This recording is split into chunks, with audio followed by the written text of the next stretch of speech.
అంబనవంబుజజ్వలకరాంబుజ శారద చంద్రచంద్రికాడంబరచారమూర్తి ప్రకటస్ఫుటభూషణరత్నదీపికాతుంబజదివ్యభాగ నిజశక్తి వివిక్త నిజ ప్రభావ భావంబరవేజి విశ్వత విహార మమ కృపచూడు భారతి పరబ్రహ్మస్వరూపమైన సాయిబాబా భక్తులందరికీ నమస్కారం. గురు పూర్ణిమ సందర్భంగా నామ సప్తాహంతో పాటు సచరిత్ర జ్ఞానయజ్ఞం రామేశ్వరంలో జరుగుతుంది. దీనిలో హరిహర తత్వాన్ని గుర్తు చేసుకుంటూ ఉన్నాను. చక్కగా ఉంటున్నారు మీరంతా.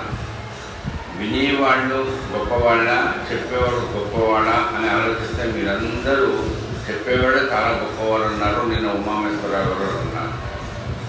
సచ్చరిత్ర అనే పుస్తకం మూలం ఏదైతే కాస్తంత ఎవరైనా శ్రద్ధగా చదివితే అక్కడ ఏం తెలుస్తుందంటే ఆయన పుస్తకం నేను రాస్తున్నానని రాయలేదు.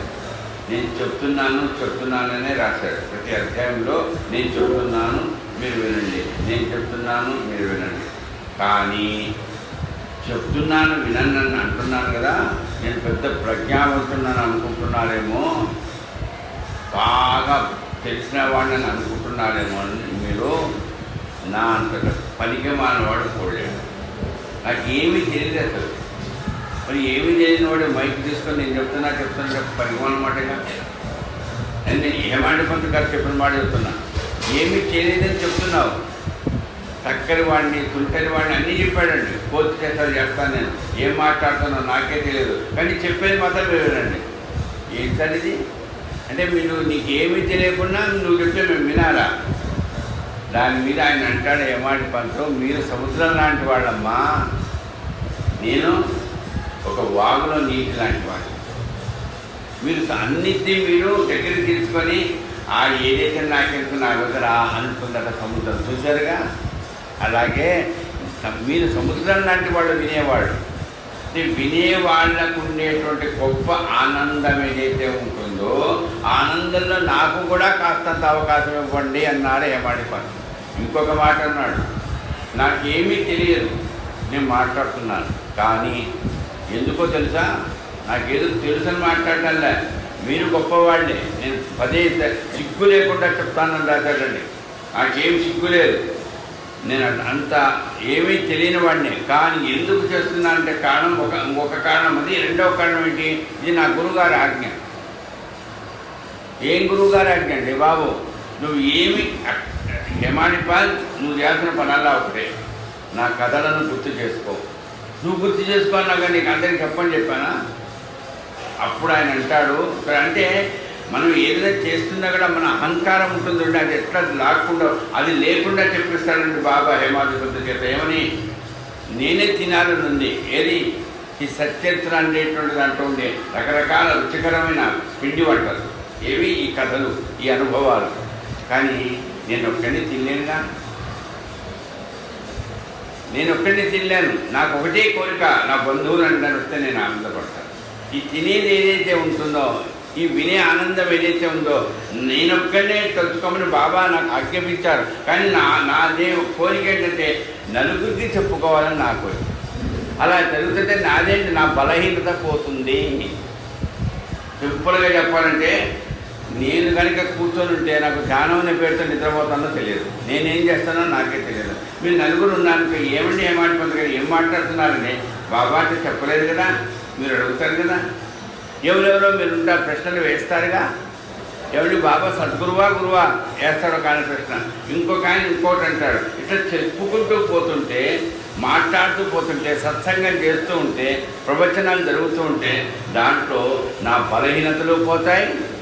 ఇంకోటి, నాకు మీరే ఉత్సాహాన్ని కలిగిస్తారు. కాబట్టి శ్రోతలైన మీరంటున్నానా?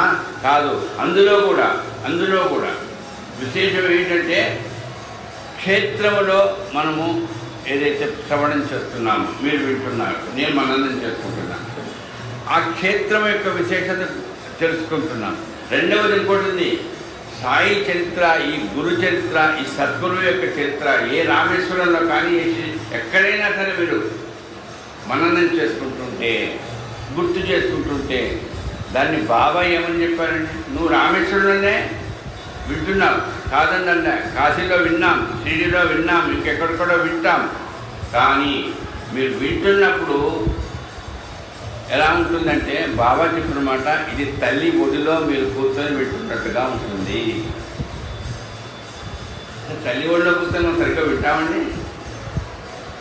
నేనైతే వినలే. ఆమె చుట్టూ వీకి అన్ని వీకి నాన్న తల్లి ఒడిలో కూర్చొని అంత పసితనంలో కూడా బాల్యంలో కూడా అది వినాలే పెంచే టైపులో ఉండడం అంటే అన్ని విధంగా ఆ తల్లి ఎంత గొప్పదే ఉండాలండి. అంటే పిల్లవాడి యొక్క చేష్టలను స్వభావాలను తెలుసుకొని ఈ వయసులో ఈ మహాత్ముడి చరిత్ర చెప్తే వింటాడా? ద్వారకామాయి ఎక్కడున్నావు నువ్వు? అమ్మ ఒడిలో ఉన్నావు. రామేశ్వరన్న అమ్మ ఒడిలో కూర్చొని వింటున్నంత. అందుకని అమ్మ అసలు వినాలి అనేటువంటి ఆలోచన కలిగిందంటే ఎంత ఆనందం అంటే అదొక అదృష్టం, గుణానుభవం. ఆ వినగలిగినటువంటి దాంట్లో ఏం దొరుకుతుంది అయ్యా అంటే, ఉదాహరణకు ఇప్పుడు 4:30కు ప్రారంభం చేశాం. ఇదే వినకుండా బద్ధకంగా ఎక్కడో కూర్చుంటాం. ఏం వినాలి, ఇంకా 2 రోజులు ఉంటాం కదా అనుకుంటాం కదా. ఈ 2 గంటలో, ఈ గంటన్నరో, ఈ గంట సేపు ఇక్కడ మనం కూర్చొని వింటున్నది ఏంటి? గురువు చరిత్ర. చెప్పానుగా తల్లి. ఇది మనం మిస్ అయిపోతామని కాదు, దాంట్లో ఒకటే చెప్తాడు ఆయన, నువ్వు మిస్ అయిపోతావంటే అది నీ కర్మ కాదది. బాగా గుర్తుపెట్టుకోండి. ఇలా మీరు కనుక బద్ధకంతో కనుక నిర్లక్ష్యం చేస్తే జన్మలు ఎత్తక తప్పదు. జన్మను పోగొట్టుకోవాలంటే గురుకథా శ్రవణం చేయాల్సిందే. గురుకథాశ్రవణం. అందుకనే భక్తి మార్గాలను చాలా చెప్పాడు హేమాడి పంతు. ఇది సులభమైన మార్గమయ్యా. చక్కగా గురువు గారికి శాపం వేసి ఆయన కావలసిన వస్తువులన్నీ చేసి రాత్రి నుంచి పగల నుంచి రాత్రి దాకా ఆయన కావలసిన సేవ చేయడం ఒక పద్ధతి, అలాగే ఆయన చెప్పింది చేయడం ఒక పద్ధతి, అలాగే ఆయనకి ఏమైనా పూజ చేయడం ఒక పద్ధతి. రకరకాల భక్తి మార్గాలు ఉన్నాయి. ఆయన గురించి కీర్తన చేయడం ఒక పద్ధతి. కానీ అన్ని పద్ధతులలో అంటే భక్తి మార్గాలలో సులభమైన మార్గం ఇది వినడం. అందులో భాగవతము, రామాయణము, భగవద్గీత కాదండి, గురు కథాశ్రవణ. వాటి వల్ల అంటే మీరు ఎన్ని 100 సార్లు ఆ భగవంతుడి భాగవతం వింటారో అన్ని 1000 సార్లకు వచ్చేటువంటి అనుభవం ఒక్కసారి నువ్వు కనుక చెవులారా మనస్ఫూర్తిగా కథ వింటే అంత అనుగ్రహం కలుగుతుంది. ఎందుకంటే గురువే నుండి సర్వస్వం. చెప్పేది ఆయనే, చెప్పించేది ఆయనే, వినేది ఆయన, అన్నీ ఆయనే. కాబట్టి అట్లాంటి గురు చరిత్ర. ఇంకొకటి ఇప్పుడు చెప్పగా మనం వింటున్నాం రామేశ్వరంలో బాబా చెప్పింది ఏమన్నాడు హేమాడి పంత గారు, తల్లి ఒడిలో కూర్చొని వింటున్నట్టుగా మనకు అనుభూతి కలుగుతుంది. మనం ద్వారకామాయిలోనే ఉన్నాము అని అనుభవం. రెండవది ఏంటి తెలుసా అండి, నువ్వు ఇక్కడ రామేశ్వరంలో హరిహరతత్వం వింటున్నావు, మననం చేసుకుంటున్నావు.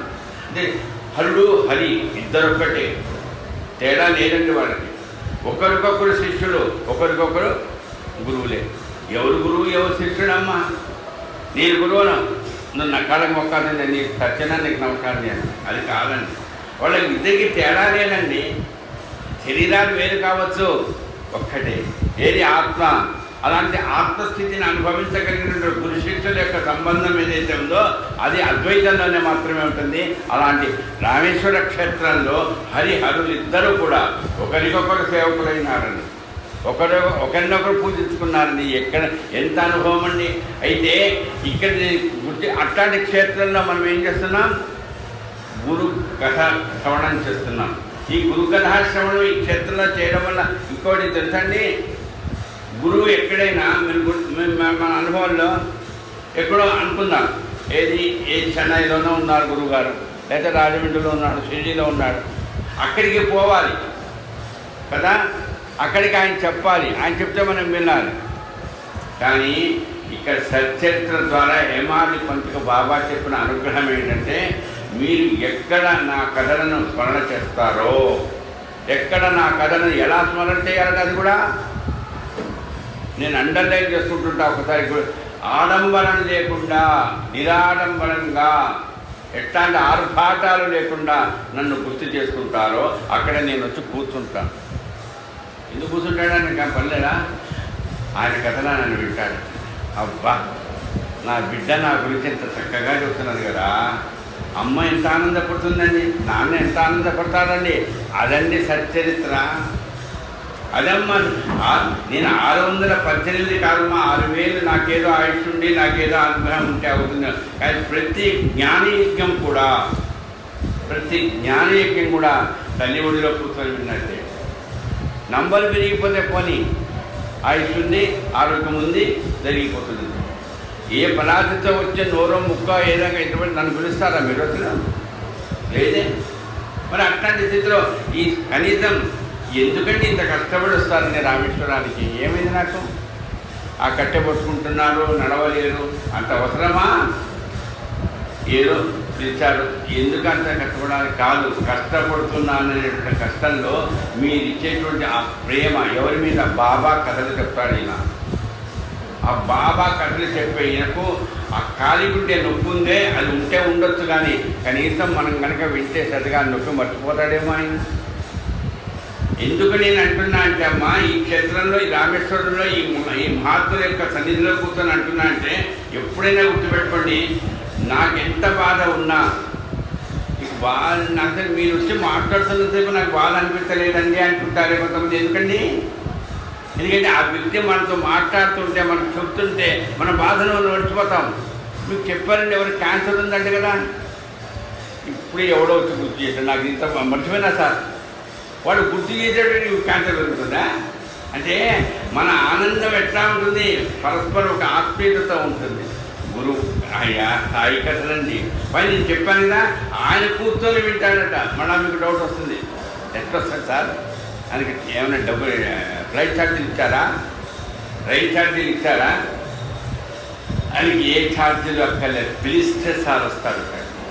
అట్లాంటి మహాత్ముడు, అట్లాంటి ఈశ్వరుడు, అట్లాంటి హరి ఆయనే హరి, ఆయనే హరుడు. అందుకని హరిహర తత్వం అన్నారే హరిశ్వర గారు. ఆయన ఎంత ఇదండి అంటే హరి తిరుగుతాడేమో కానీ హరుడు ఎవరు? స్థిరుడు. ఆయన ఒక చోట ఉంటాడు. ఆయన శ్రీశైలానికి మనం పోవాలి కానీ శ్రీశైలం ఇక్కడ రాదే. కాశీకి మనం పోవాలని కాశీ ఇక్కడికి వస్తుందా?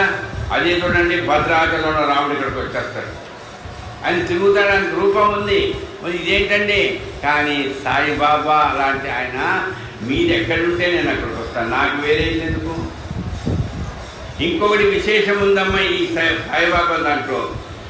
అది ఎట్లాంటిదంటే, సాయి తత్వంలో మనము తల్లి తండ్రి ఇద్దరు ఉండి తన కొడుకు పక్కన ఉంటే కనుక తల్లిదండ్రికి ఎంత ఆనందంగా ఉంటుంది ఒకసారి ఆలోచించండి మీరు. ఇప్పుడు వాళ్ళ అబ్బాయి పుట్టినరోజు అంటే నేను పబ్లిక్ అనౌన్స్ చేస్తుంటే ఆయన ఎవరు ఇప్పుడు పార్టీ ఇవ్వమని కాదు చెప్తున్నాను. అబ్బా ఇంత బాధలో ఉన్నాడు కాల్చగా, అయినా చూడు చక్కగా సత్సంగంలో ఆయన వింటున్నాడు. అంటే ఆ తండ్రికి ఆ తల్లికి నా కొడుకుని తిరగా వాడి కోసం ఇక్కడ ఉన్నానేమో, నేను వాడికి అసలు ఇబ్బంది పడుతున్నాడే అని అనుకుంటారే. అట్లాంటి స్వభావం కలిగిన వాడటంటే ఎవరు తెలుసా? శివుడి కొడుకు. మళ్ళీ శివుడి కొడుకు ఎవడండి అని అడగండి. కార్తికేయుడు, షణ్ముఖుడు, మురగన్ అంటామే ఆ 6 గుణములు కలిగిన భగవంతుడి యొక్క గుణములు కలిగిన ఆయన. నువ్వు ఎక్కడికెక్కడికో పోతావు ఆయన, నీ కోసం మేము నీ దగ్గర ఏముండాలనుకుంటే నువ్వేమో పోతున్నావు అమెరికాకు, అక్కడికి. మా వల్ల కాదు, మేమిద్దరం ఒక చోట ఉండగలుగుతున్నాం. ఎక్కడ నువ్వెక్కడ ఉంటే అక్కడ. మీకు తెలుసో తెలియదో నాకు తర్వాత తెలిసింది, శ్రీశైలం ఉందే, ఆ శ్రీశైలము ఆయన అక్కడ ఉంటానన్నాడ, అందుకని అక్కడ ఉంటున్నాడు. శ్రీశైలంలో అక్కడ ఉంటాడు కాబట్టి కార్తికేయుడు ఉంటాడు కాబట్టి శివుడు పార్వతి ఉంటారు. కానీ మన సాయిబాబా అటు అమ్మవారు ఇటు అయ్యవారిని ఇద్దరిని తీసుకెళ్ళి ఇక్కడ కూర్చోబెడతాడు. అంత శక్తి ఉందమ్మా. ఆయన సా ఆ ఈ అంటే అమ్మ ఆయనే, అయ్యా ఆయనే, సాంబుడు ఆయనే, అమ్మవారు ఆయనే. ఆ ఇద్దరిని మన ఎదురుగా కూర్చోబెట్టి ఇంకా మనకు అంతకంటే ఏం కావాలమ్మా? అన్నం పెట్టి అన్నపూర్ణ, మనలో మోహం పోగొట్టి ఈశ్వరుడు, మనతో పాటు ఆయన బిడ్డగా, ఆయన కొడుకుగా, ఆయనకు తృణానుబంధంలో ఉండే కొడుకు లాంటి స్థాయి మనకు గురువు అయితే మీకు ఎందుకమ్మా? మీకు ఎవరు కావాలమ్మా? ప్రెసిడెంట్ ఆఫ్ ఇండియా కావాలా అని నేను తీసుకొస్తాప. అంతే, మనకు కావాల్సింది ఒక్కటే, నా గురువు నీకెవరు కావాలో వాళ్ళని తీసుకొస్తాను నీ దగ్గరికి. అట్లా తీసుకొచ్చే గొప్ప ఏదండి దీనివల్ల ఎట్లా జరుగుతుంది? ఇది వినడం వల్లనే జరుగుతుంది. అంటే వినడం ఇంత సులభమా? సులభమే. మరి అందరూ ఎందుకు చేస్తారు ఇది? మళ్ళీ ఇదొక డౌట్. ఇంతసేపు చెప్పారు తర్వాత 15 నిమిషాలు సత్యంతో వింటే అర్థం మరి అందరూ ఈ పని చేయొచ్చుగా. కొంతమంది గుళ్ళు కడతారు, పొద్దునే చెప్పారు ఉమానేశ్వర్ గారు, ఇక్కడ కూడా ఉంది ఇప్పుడు సాయిబాబా గుడి. ఇంకా వాళ్ళ లెవెల్ వేరు, అనుదానాలని స్టేటస్ నేషనల్ స్టైల్ అని అదే నీదని కదా. నేను షిరిడీనే చూస్తారు కదా, తెలుసు కదా. కానీ మరి ఇన్ని చేస్తున్నారు కదా, హాయిగా ఇంత సులభంగా ఉంది కదా, ఆయన చరిత్రే కదా, ఆయన గుళ్ళో కాదండి, వాళ్ళ బంధువుల దగ్గర ఆయన కూర్చొని వినొచ్చు కదండి. ఇంతెందుకు చేస్తారు వాళ్ళ పని అది. ఎందుకండి ఇది సులభమైంది, అందరికీ అబ్బదు. ఎందుకు అబ్బదమ్మా? రుణానుబంధం ఉంటేనే దబ్బుతుంది. ఎప్పుడైనా రావణాసుడు లాంటి వాడు ఇది హిరణ్యకశిపుడు వీళ్ళందరట సులభంగా ఆ ముక్తి మేము పొందాలి. రావలేదురా, మీరు ఎన్ని జన్మలు చెప్తా నాకు తెలియదు. లేదు ఆయన మేము రాక్షసులమై తొందరగా ఆయన దగ్గరికి వెళ్ళాలని కోరిక తెలుసుగా మీకు కదా. అయితే 3 దారులు. అట్లాగే మనలో ఉండేటువంటి ఏ రకమైనటువంటి రోగాలు ఉన్నా, రాక్షస తత్వం ఉన్నా, అందుకనే చెప్తున్నామ్మా, మనలో రావణాసురుడు ఉన్నాడు, రాముడు ఉన్నాడు. ఎప్పుడైతే రావణాసుడికి అవకాశం ఇచ్చేటట్టుగా ఎవరి గురించో మొహం పెంచుకొని అవలక్షణాలు అశ్లీలంగా ప్రవర్తించమో వాడు రావణాసుడి కంటే ఘోరమండి. తలకాయలు 10 ఉన్నాయా లేవా అని రావణాసుడు గురించి ఇప్పుడు రావణాసుడు అండి అంటే తలకాయలు 10 అక్కర్లా. ఎందుకన్నారంటే దశకంఠుడు అని 10 తలకాయలు ఉండేవాడికి ఎంత తల తిక్క ఉంటుందో, అహంకారం ఉంటుందో అంత అహంకారం ఉంది అక్కడ. మొత్తం నవగ్రహాలు, నిన్న మాడు చెప్తూ నవగ్రహాలు ఏవి శుక్రుడు అవి అంటామే, వాటిని తన మెట్ల కింద వేసుకున్నట్టండి వాడు. వాళ్ళ నెత్తిన కాలు పెట్టుకోవడం ఏం ఒళ్ళు పొగరండి. ఇంకా ఎంత శివుని ఎంత ఆరాధిస్తే ఏం ప్రయోజనం అండి? ఇట్లాంటి వాళ్ళు ఉండరా? ఎవరు చంపారండి? రావణాసుడిని చంపేశాడు కదండి. ఇంకా అదే వచ్చింది మనకు వచ్చే రామేశ్వరంలో కూర్చొని మనం వింటున్నాం. రావణాసుడిని చంపి ఇక్కడికి వచ్చాడు, సరే విభీషణుడికి పట్టాభిషేకం చేశాడు, నేను పొద్దులు కూడా విన్నాను. కానీ ఇంకా రావణాసుడు ఉన్నాడండి, కాష్టం కాలుతూ ఉంటుందట లంకలో. అది శరీర కాష్టం కారణం కాదండి, ఆ లక్షణాలతో ప్రవర్తించే వాళ్ళు ఉన్నారా. అప్పుడు ఏం చేస్తాడు? రాముడు నీ ఇంట పుడతాడండి, నీ బంధువులుగా పుడతాడండి, అయినా వాడికి కాదండి ఇంకా జన్మిస్తాడండి. కాబట్టి రావణాసుడు రాముడు అంటే, అమ్మా మా ఇంట రాముడు పుట్టాడమ్మా, మా ఇంట కృష్ణుడు పుట్టాడమ్మా, నువ్వు అనుకుంటావు తల్లి తండ్రివి, కానీ వాడికి కంసుడి బుద్ధులు రావణాసుడి బుద్ధులు వస్తే నువ్వేం చేస్తావు? అందుకని మనిషి ఎట్లాంటి వాడంటే అతనికి రాముడు అంటే మంచి గొప్ప గుణములు కలిగిన వాడై ఉంటాడో అలాగే బలహీనతలు ఉంటాయి. ఎప్పుడు ఇది ఎక్కువ అవుతుందో, డామినేట్ చేస్తుందో, అప్పుడు రాక్షసుడు అవుతాడు, లేకపోతే శాస్త్రకుడు అవుతాడు, దేవుడు అవుతాడు. అంతే. దేవుడు దైవం ఎక్కడున్నాడండి? ఆయన శివుడేనండి. ఆయన శివుడు ఎట్లా సార్? శ్రీశైలంలోనో రామేశ్వరంలోనో ఉంటారు కాదండి. ఆయనకుండే స్వభావాన్ని బట్టి శివుడే కాదండి. ఆయన రుద్రుడండి. కోపం ఏ కోపం అండి? అనవసరంగా అంతే. కానీ 2 అంటే ఆ లక్షణాలను బట్టి మనం అలా భావించుకోవాలి తప్ప యథార్థానికి ఎక్కడో లేదండి. పురాణాన్ని చెప్పాయి, మనం వింటున్నాం. అలా వైకుంఠపురంబులో నగరిలో ఆమూల సౌధంబులో ఆయన 18 రాగాల్లో చెప్తారు. కానీ ఆ ఉండేటువంటి ఆయన అక్కడ ఉన్నాడని చెప్తూ ఎప్పుడు చెప్పారది? నాకు మా అమ్మమ్మ చెప్పిందో లేదు, ఎవరో చెప్పారు చిన్నప్పుడు. కథలండి, ఇంత వయసు వచ్చింది, కాస్త 30 ఏళ్ళు, అప్పుడు ఆ కథలు పట్టుకోడు. కథల్లో సారాంశం తెలుసుకో, కథల్లో సారాంశం తెలుసుకో. ఆ విష్ణువు ఎక్కడో లేడు, నువ్వు హాయిగా ఉన్నప్పుడు విష్ణువు నీళ్ళతోనే ఉంటాడు. నీకు కాస్త ఆ అహంకారం పెరిగినప్పుడు అప్పుడు శివుడు వస్తాడు. నువ్వే, ఎంతకంటే వేరే తేడా లేదు. జీనా యహా మహన్నా యహా ఇస్కే శివ జానా కహా. సావండి ఇక్కడే, బతకండి ఇక్కడేనండి. ఎక్కడో ఉంది అనేటువంటిది కాస్త మనకు ఉండకపోతే భయం ఉంటుంది. అందుకనే ఉంది అని పెట్టుకో అంతే తప్ప యథార్థానికి ఎక్కడుంది? నీలోనే ఉంది. అందుకని గుర్తు చేస్తారు. ఎవరండి ఆయన? ఎవరండి ఆమె? అది ఆత్మ ఉందండి. ఆమె అమ్మవారు, ఆయన శివుడు. ఆయన ఇద్దరు చూస్తున్నారు, దంపతుల్ని చూస్తారు. శివపార్వతుల్లా శివపార్వతులు ఎట్లా అవుతారు సారో? ఆయన సరిగ్గా కన్ను లేదు, కథ ఓపిక లేదు. ఇప్పుడు కాలక్కడ వాళ్ళలో ఉండేటువంటి లక్షణాలను బట్టి శివపార్వతులే ఇద్దరూ కలిసి దాంపత్యంలో ఉండి ఒక గురువు సేవలో ఉండడం శివపార్వతులే. అమ్మ అడిగిందట, అమ్మ ఏ అమ్మ ఏమగారు ఆవిడ ఆయన అడిగిందో నాకు తెలియదు. ఏ అమ్మ, ఆ అమ్మ పరాశక్తి అమ్మ అడిగిందట ఎవరిని? శివుణ్ణి. అమ్మ అయ్యా అందరూ నిన్ను పూజిస్తారు కదా, నమస్తం భవేదమయో భవేద నమశంకరాయ తప్ప, మరి నువ్వేందో ఎవరినో ఎవరి గురించో ధ్యానం చేస్తావు, ఎవరినో గుర్తు చేసుకుంటున్నావు అని. అప్పుడు అన్నాట, నేను గుర్తు చేసుకుంటున్నది నా గురువును గుర్తు చేసుకుంటున్నాను. ఇది గురుగీతలో ఉంది. అంటే నేను ఎందుకంటే నువ్వు ఎవరినో గుర్తు చేసుకుంటే నాకెందుకయ్యా, నీ గోల నీది నా గోల కాదండి. నువ్వు ఏ గురువును ధ్యానిస్తున్నావే ఆ గురువు నువ్వే నాకు. అది అమ్మ చేసిన పని.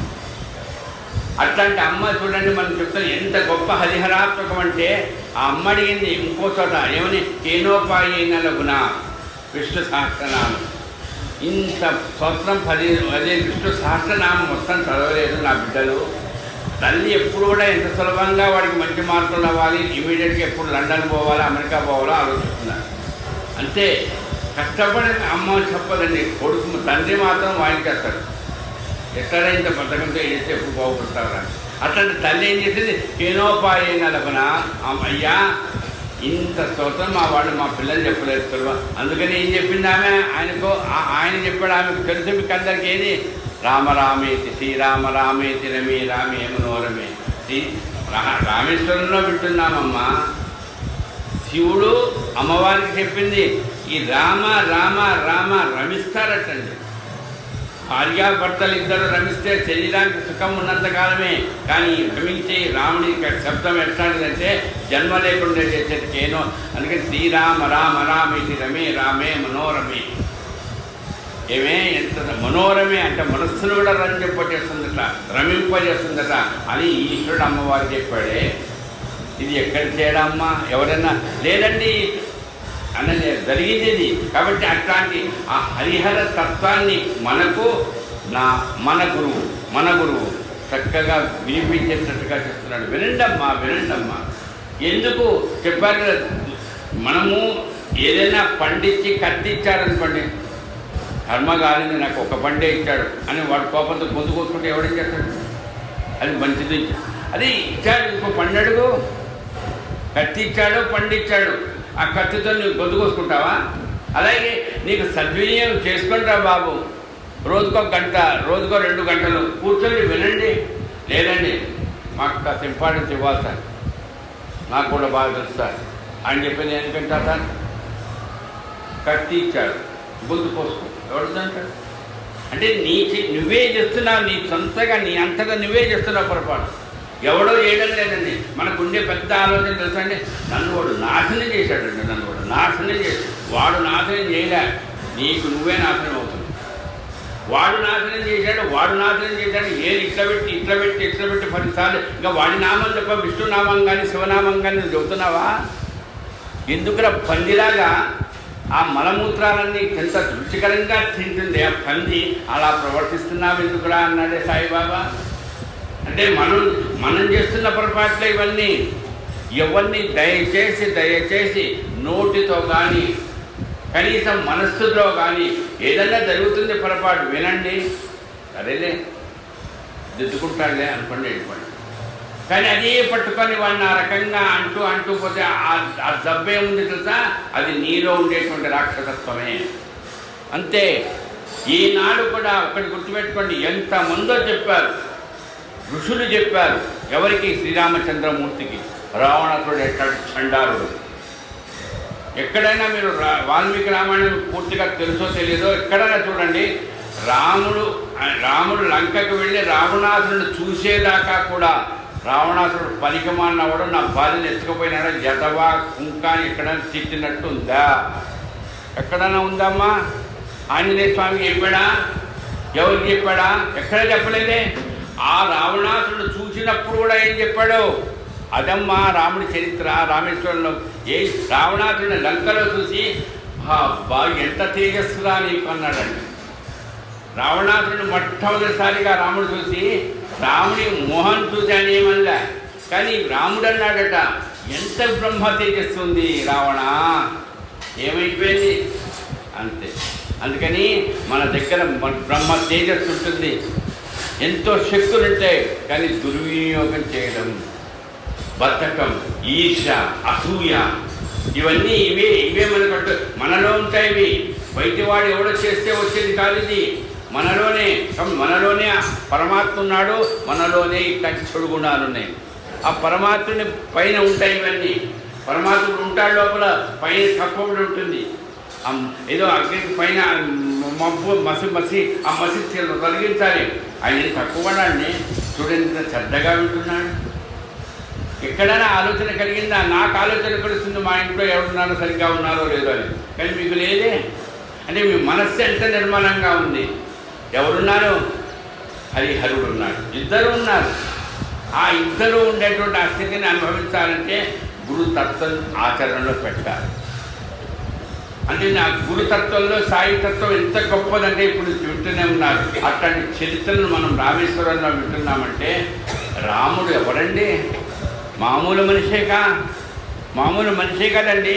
వాల్మీకి ఎక్కడ కూడా రాముడు దేవుడు అని రాయలేదు. అలాంటి మనిషి ఏం చేశాడండి? సకల జీవరాశుల యొక్క క్షేమాన్ని చూచాడు ఆయన. ఇంకోటి గుర్తు చేస్తున్నా, అని నేను మర్చిపోతానని గుర్తు చేస్తున్నా, నాకు మనసు చాలా ఎక్కువ. ఏమిటది? ఎంత గొప్పవాడిని నేను అని మనిషి అనుకుంటాడండి. నేను అనుకుంటాను, మీరు అనుకోరు. కానీ వాడండి పనికిమాడు, నా గొప్పవాడు వాడు అక్కడ స్టార్ట్ అవుతుంది. ఇది ఎవరి దగ్గర ఏంటండి? రావణాసురుడు అంతే కదండి. వాడు మనిషి, నేను నా ముందు వాడంతా ఏమన్నాడు? ఎవ్వరి చేతనైనా నేను ఎవ్వరి దగ్గర నాకు సావంటూ లేకుండా ఉండాలి. ఎవరెవరంటండి? పెద్ద బాగా శక్తిమంతులైనటువంటి వాళ్ళు ఎవడు చంపలేడటండి. డైరెక్ట్గా శ్రీహరి వచ్చి ఎవరు భగవంతుడు వైకుంఠం నుంచి వచ్చి చంపినా చంపలేడట, శివుడు వచ్చి చంపినా చంపలేడట. అట్లాంటి వరం తీసుకున్నాడండి. వాడు పొగరు కాబట్టి ఏంటండి, అంత వరం తీసుకున్నాడు. ఇంక ఏం చేయాలి? ఎవడు పనికిరాడా నీకు? నీవు చంపడం ఎవడి సంగతి తీసుకున్నాం? మనిషి వచ్చి చంపుతాడు. మనిషి కాదు, నువ్వేమన్నావు? ఆ కోత అటు ఇటు చస్తుంది, అది కోతి పనులు అంట. అట్లాంటి కోతి నన్ను చంపుతుందా? కోతి నందిని పట్టుకున్నాడు, దున్నపోతు. నువ్వు నా శివుడికి అడ్డమా? నేను చెబుతా డైరెక్ట్గా మాట, నువ్వాడ్రా మధ్యలో. ఇది ఎక్కడ జరిగింది తెలుసుగా మీకు? రావణాసురుడు చేసిన పని. ఈ రామేశ్వరంలో ఈ కథలు వింటున్నామంటే ఇట్లాంటి మహానుభావుల అనుగ్రహం అనేది నేను చెప్తున్నా. ఒకటే అమ్మా, కాస్త రెస్ట్ తీసుకొని మీకంటే కాస్త బలహీనుడు కాబట్టి వచ్చిన తర్వాత ఏం చెప్పాలని అడిగాడు. ఏం చెప్తున్నారు సార్ ఈరోజు అని. సరే ఏదో చెప్పా. ఏమొస్తున్నాయమ్మా నాకు? అది చెప్పినది సంబంధం లేదు ఇప్పటిదాకా. అంటే ఇవన్నీ ఎందుకు వస్తున్నాయి? వారు అంటారు వైబ్రేషన్స్ అంటారే, అది నా ఇల్లు కాదు, ఇది ఆయన ఇల్లు కాదు, ఇది రామేశ్వర క్షేత్రం. అందులో ఇట్లాంటి మహాత్ముల మధ్యలో కూర్చున్నాం. మనకు నిద్ర ఎక్కడ పోయింది?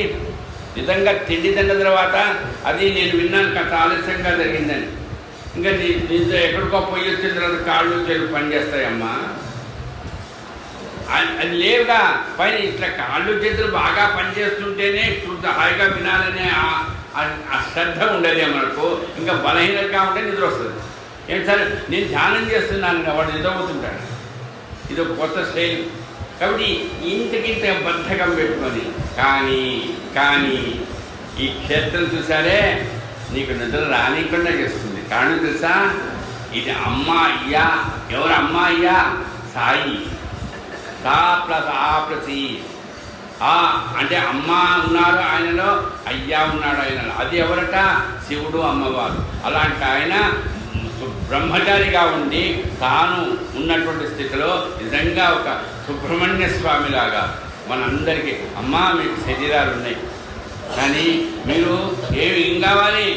చాలా గొప్ప ఆనందం పొందాలి. సుఖం కాదు, సుఖం సుఖం సుఖం అంటున్నాం.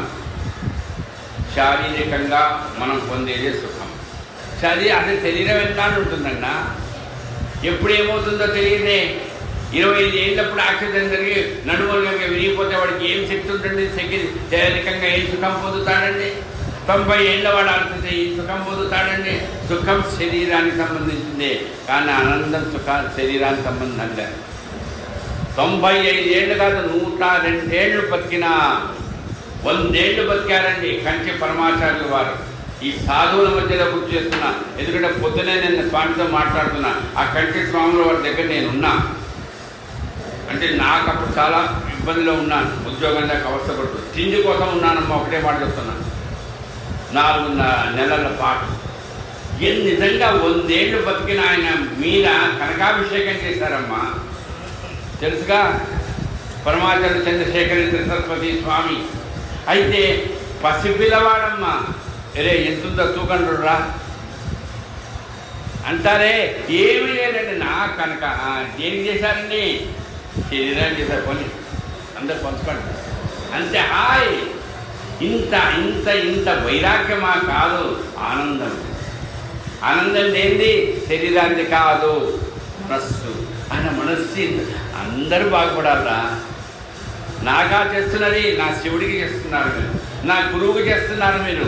ఆ గురువు ఏం చేస్తాడు? సర్వే జనా సుఖినో భవంతు, అందరూ ఆనందంగా ఉండాలి. అంటే గురువు ఎప్పుడు కూడా తనకి ఏదన్నా చేస్తుంటే మొత్తం ప్రపంచంలో ఉండే యావత్ ఆ భగవంతుని నమ్ముకున్న వాళ్ళు అందరూ బాగుపడాలని కోరుకుంటాడు. అది గురువు యొక్క ఆశీర్వాదం. నన్ను ఒక్కడినే ఆశీర్వదించండి స్వామి అని అడిగేది ఎవరు తెలుసా?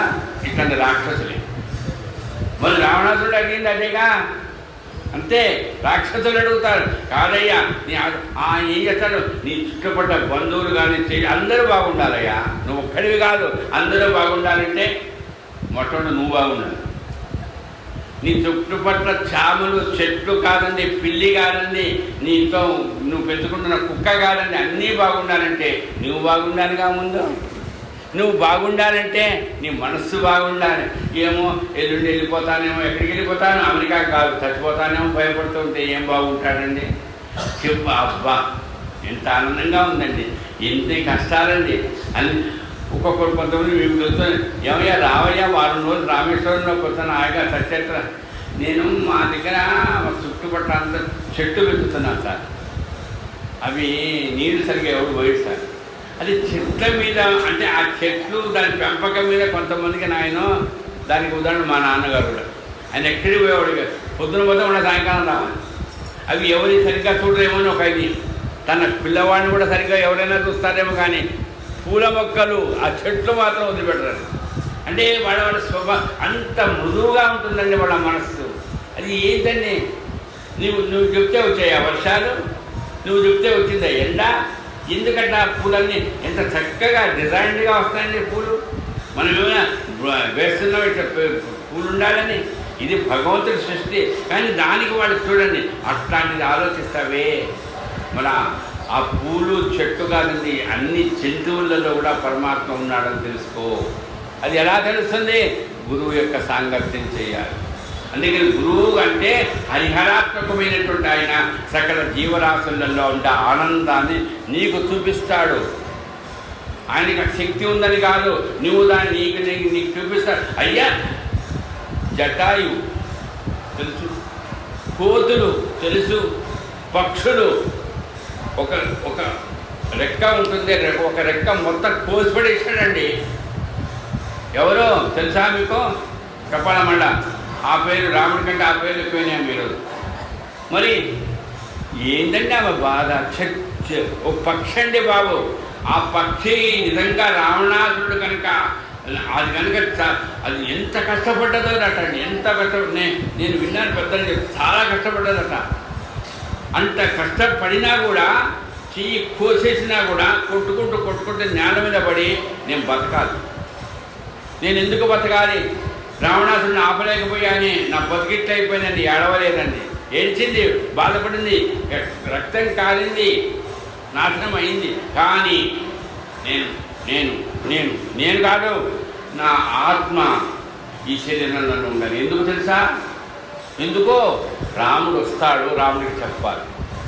ఏం చెప్పాలి? అమ్మాయిని ఎత్తకపోయినాడయ్యా. ఇదండి పక్షికి ఉండే బుద్ధి అండి.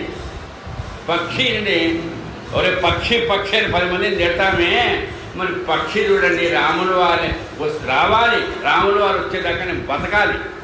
మనం అంటాం నేను దాన్ని చచ్చిపోతాను లేదు, పోదాలో పడి ఎవరి కోసం చస్తావాడు నాకు అర్థం కాదు.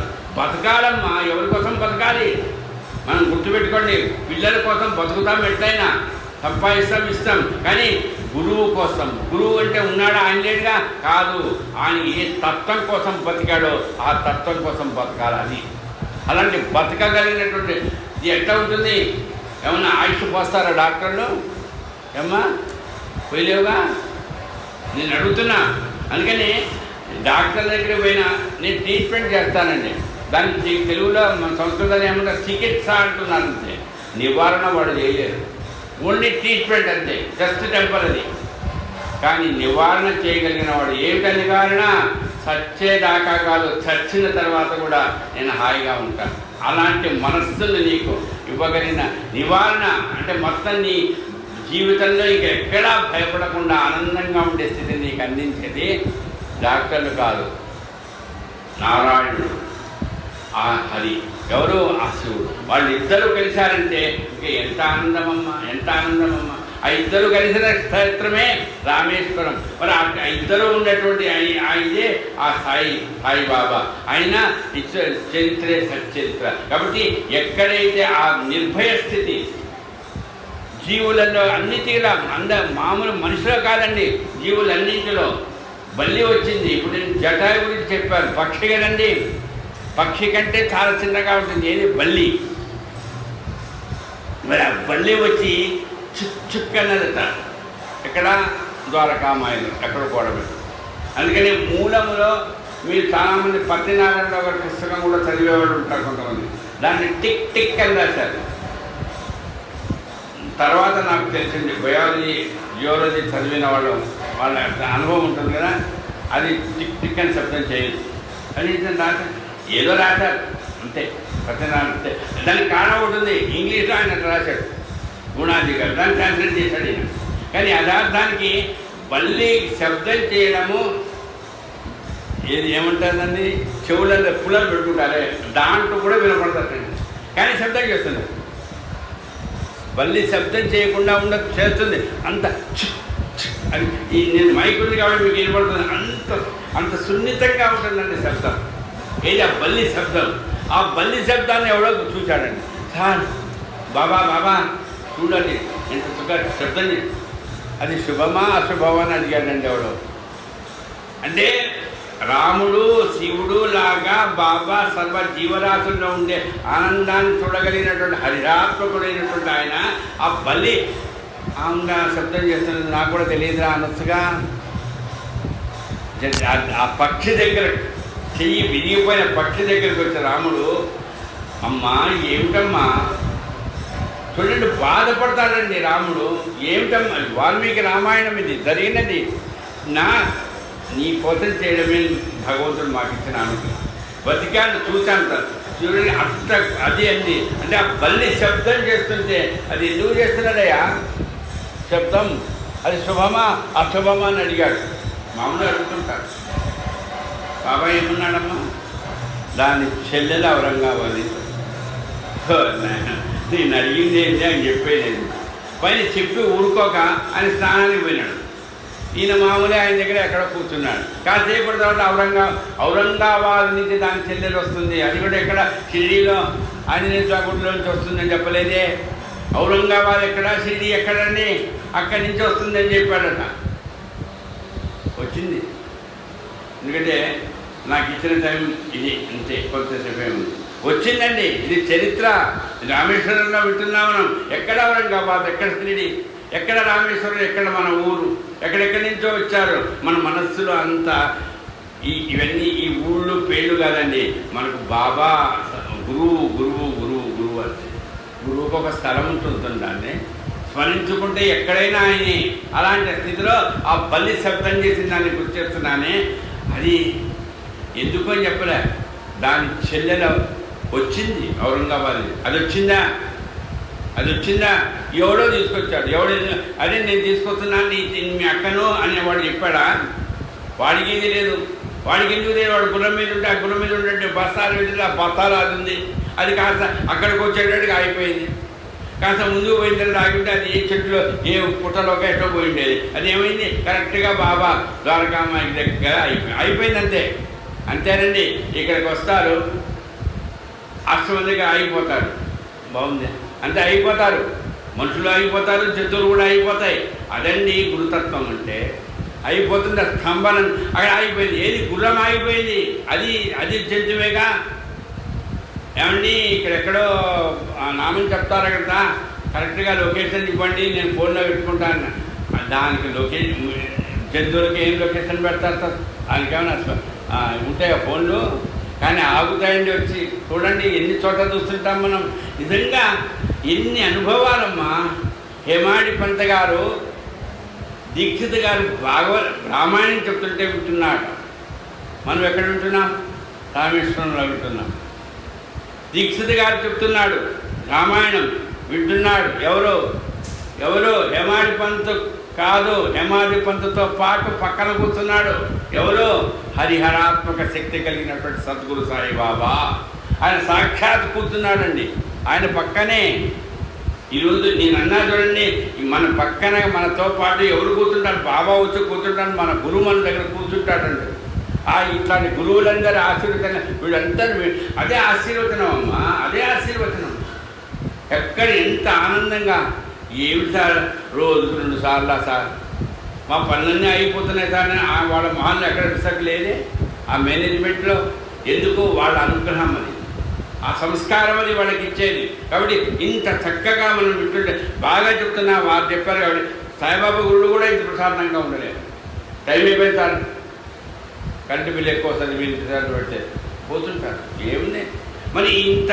దీనికి కారణం ఒక్కటే, అది ఆ అబ్బాలన్నా చూడండి. కంసానికి దాని విలువ తెలుస్తుంది, వాళ్ళు చేస్తారు.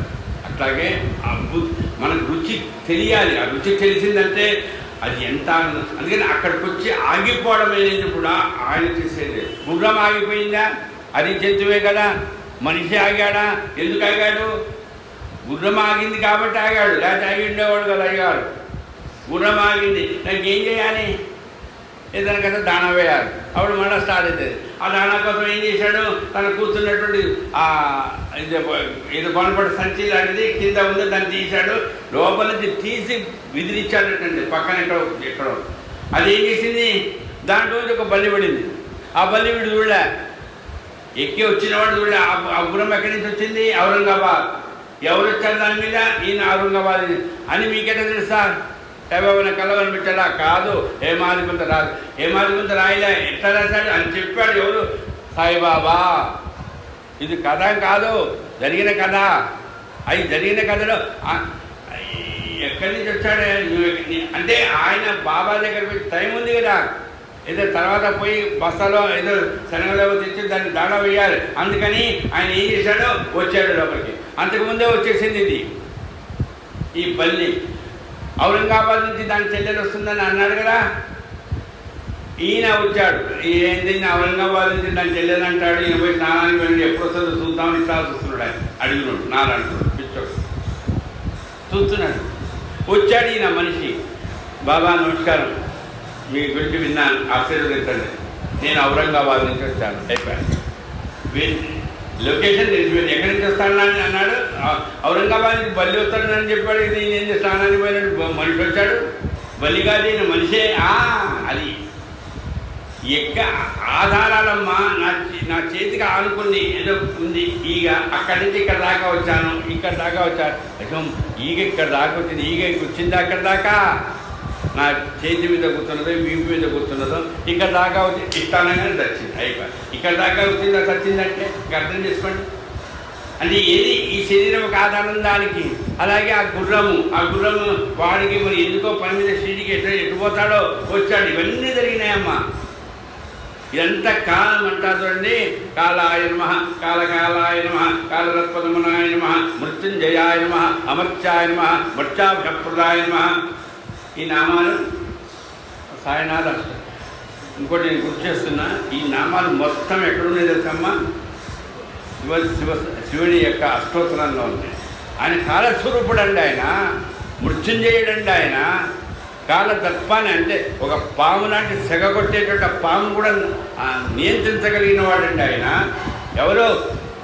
శివుడు. కాబట్టి అట్లాంటి ఆ రూపం ఏది? బాబా అని చెప్పడానికి మనం ఇక్కడ గుర్తు చేసుకుంటున్నాం. రామేశ్వరంలో ఔరంగాబాద్ అయిపోయింది.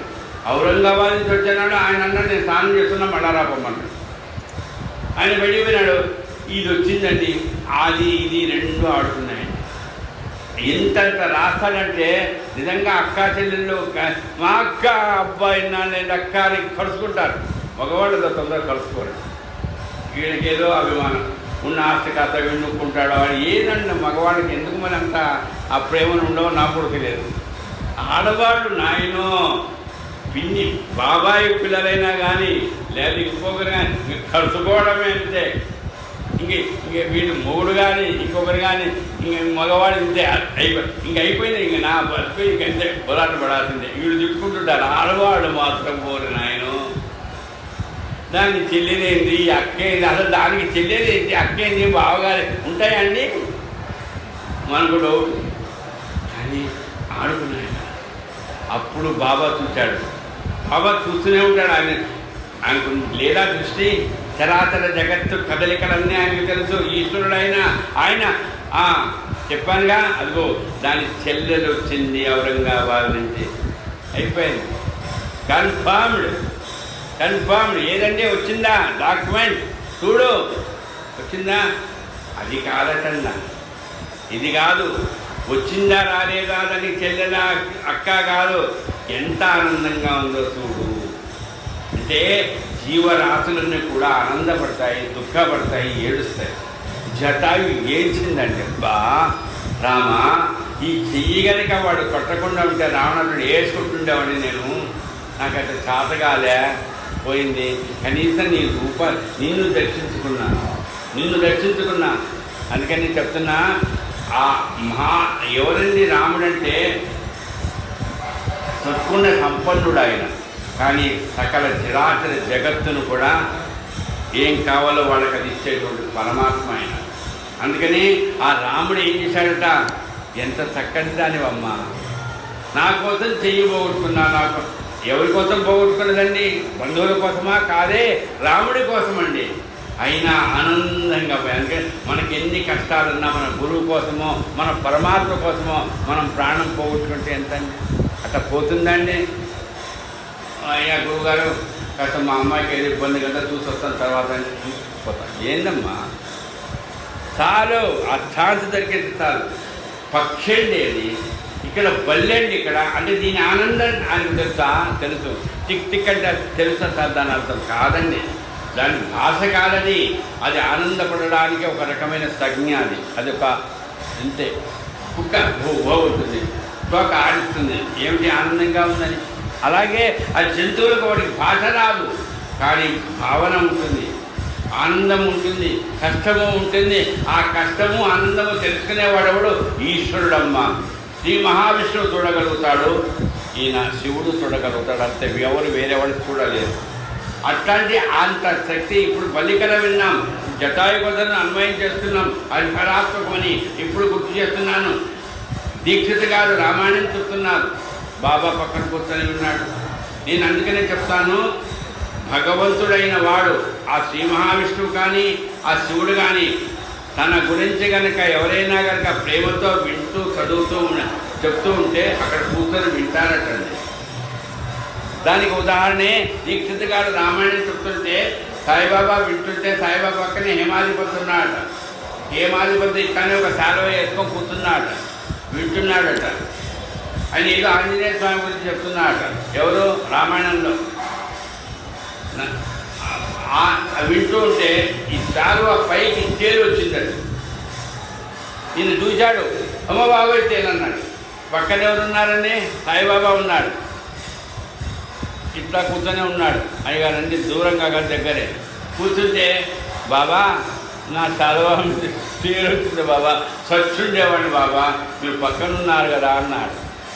నేను పక్కన ఉండడం వల్ల అది నేనేమి చేయదు కాదు, అది వింటున్నది దీక్షిత గారు చెప్పారు, రామాయణం వింటున్నది. నిన్ను కాటు వేయడానికి రావాలి.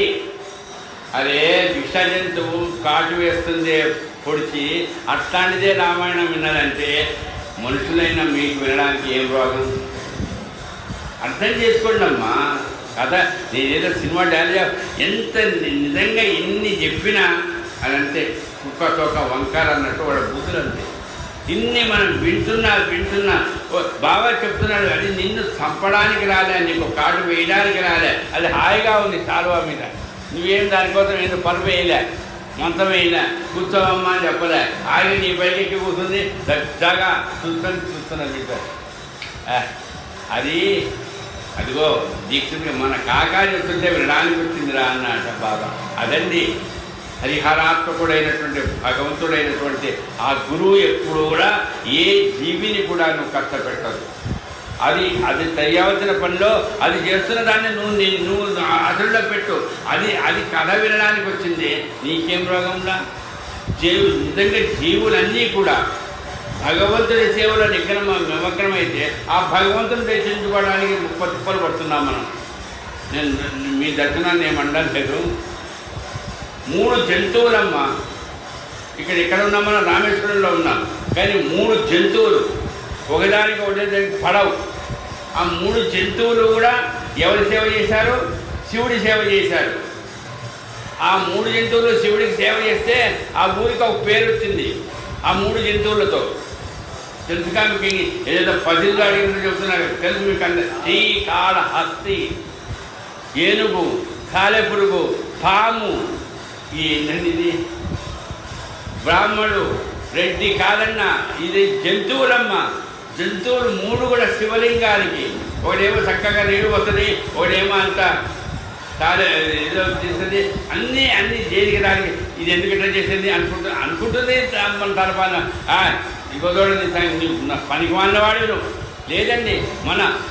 నేను ఇంత శుభ్రం చేసేస్తాను, నువ్వు పాడు చేస్తాడు ఎదవా అని మనం తిడుతున్నాం. కానీ అది చూడండి, ఏ జీవిని తిట్టలేదే. ఏనుగు చేసింది, సాలెపురుగు చేసింది, పాము ఎంతండి, ఏం జంతువులండి.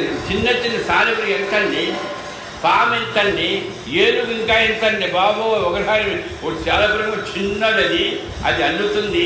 రెండవది ఏం చేస్తుంది? పాము బాగానే ఉంటుంది పొడుగ్గా, అది కూడా చిన్న. కానీ ఏనుగండి, ఆ ఏనుగు వచ్చి అభిషేకం. అందుకని ఎంత గొప్పగా నాకు ఇక్కడ గుర్తుకొస్తున్నాయంటే, ఎట్లా స్నానం చేయాలంటే పెద్దవాళ్ళు చెప్తారు ఏంటంటే, ఏనుగు స్నానం చేసినట్టు చేయాలి. అంటే నీళ్ళల్లో మునిగి ఏనుగు కనుక స్నానం చేస్తే అవి బయటికి రావంటారు. మీకు తెలుసో తెలియదు, అంటే నాకు కూడా తెలియదు, కానీ ఎవరు చెప్తే విన్నా. అంటే ఆ ఏనుగు తన ఒంటి మీద నీళ్ళు ఎన్ని పోసుకుంటారు అంత. మరి అక్కడ ఏదన్నా తన మీద వేసుకోవచ్చు కదా, అది తీసుకొచ్చి నీళ్లు తీసుకొచ్చి ఆయన మీద వస్తుందండి. ఆయన ఎవరండి? శివుడు. అయ్యో ఇదంతా ఇది సాలెపురుగు ఇట్లా చేసిందే, స్వామి ఇట్లా చేసింది. అంత గొప్పగా అంటే జీవరాశులు కూడా సేవ చేస్తున్నాయి. మరి ఆ జీవరాశులు సేవ చేస్తున్న దానికి అనుగుణంగా శ్రీకాళహస్తి. మరి ఆ రకంగా ఒక ఎంతోమంది ఎన్నో జీవులు ఇక్కడే ఈ స్థితిలోనే, ఈ రామేశ్వరంలోనే ఒక చిన్న జంతువు అండి. దాన్ని ఏమంటున్నాం మనం?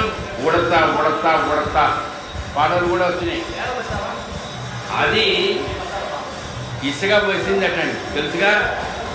ఇక్కడే చేతు వారధి కోతులు రామ శబ్దం చేస్తారు, తెలుసు కదా? ఆ ఉడత కథ ఎవరు చెప్తారు, నాకు కూడా బయాలజీ తెలియదు నాకు. ఉడతకు మాత్రం 3 చారలు ఉంటాయట కదా, ఉంటాయి. ఆ 3 చారలు ఉండకుండా ఎందుకు వచ్చాయి 3 చారలు అంటే, ఆ ఉడత ఇసుకలో పొర్లి, ఆ ఇసుకని తీసుకుపోయి సముద్రంలో ఈ రామేశ్వరంలో కలిపిందటండి. ఎందుకంటే తను ఏదన్నా కాస్త ఇక్కడ అక్కడ చిన్న కుటీరం కట్టుకుందామని. ఆ ఉడత కాదు, రాముల వారి సేవలు ఈ కోతులు ఇట్లా చేస్తున్నాయే, నేను కూడా కాస్త తీసుకపోద్దాం.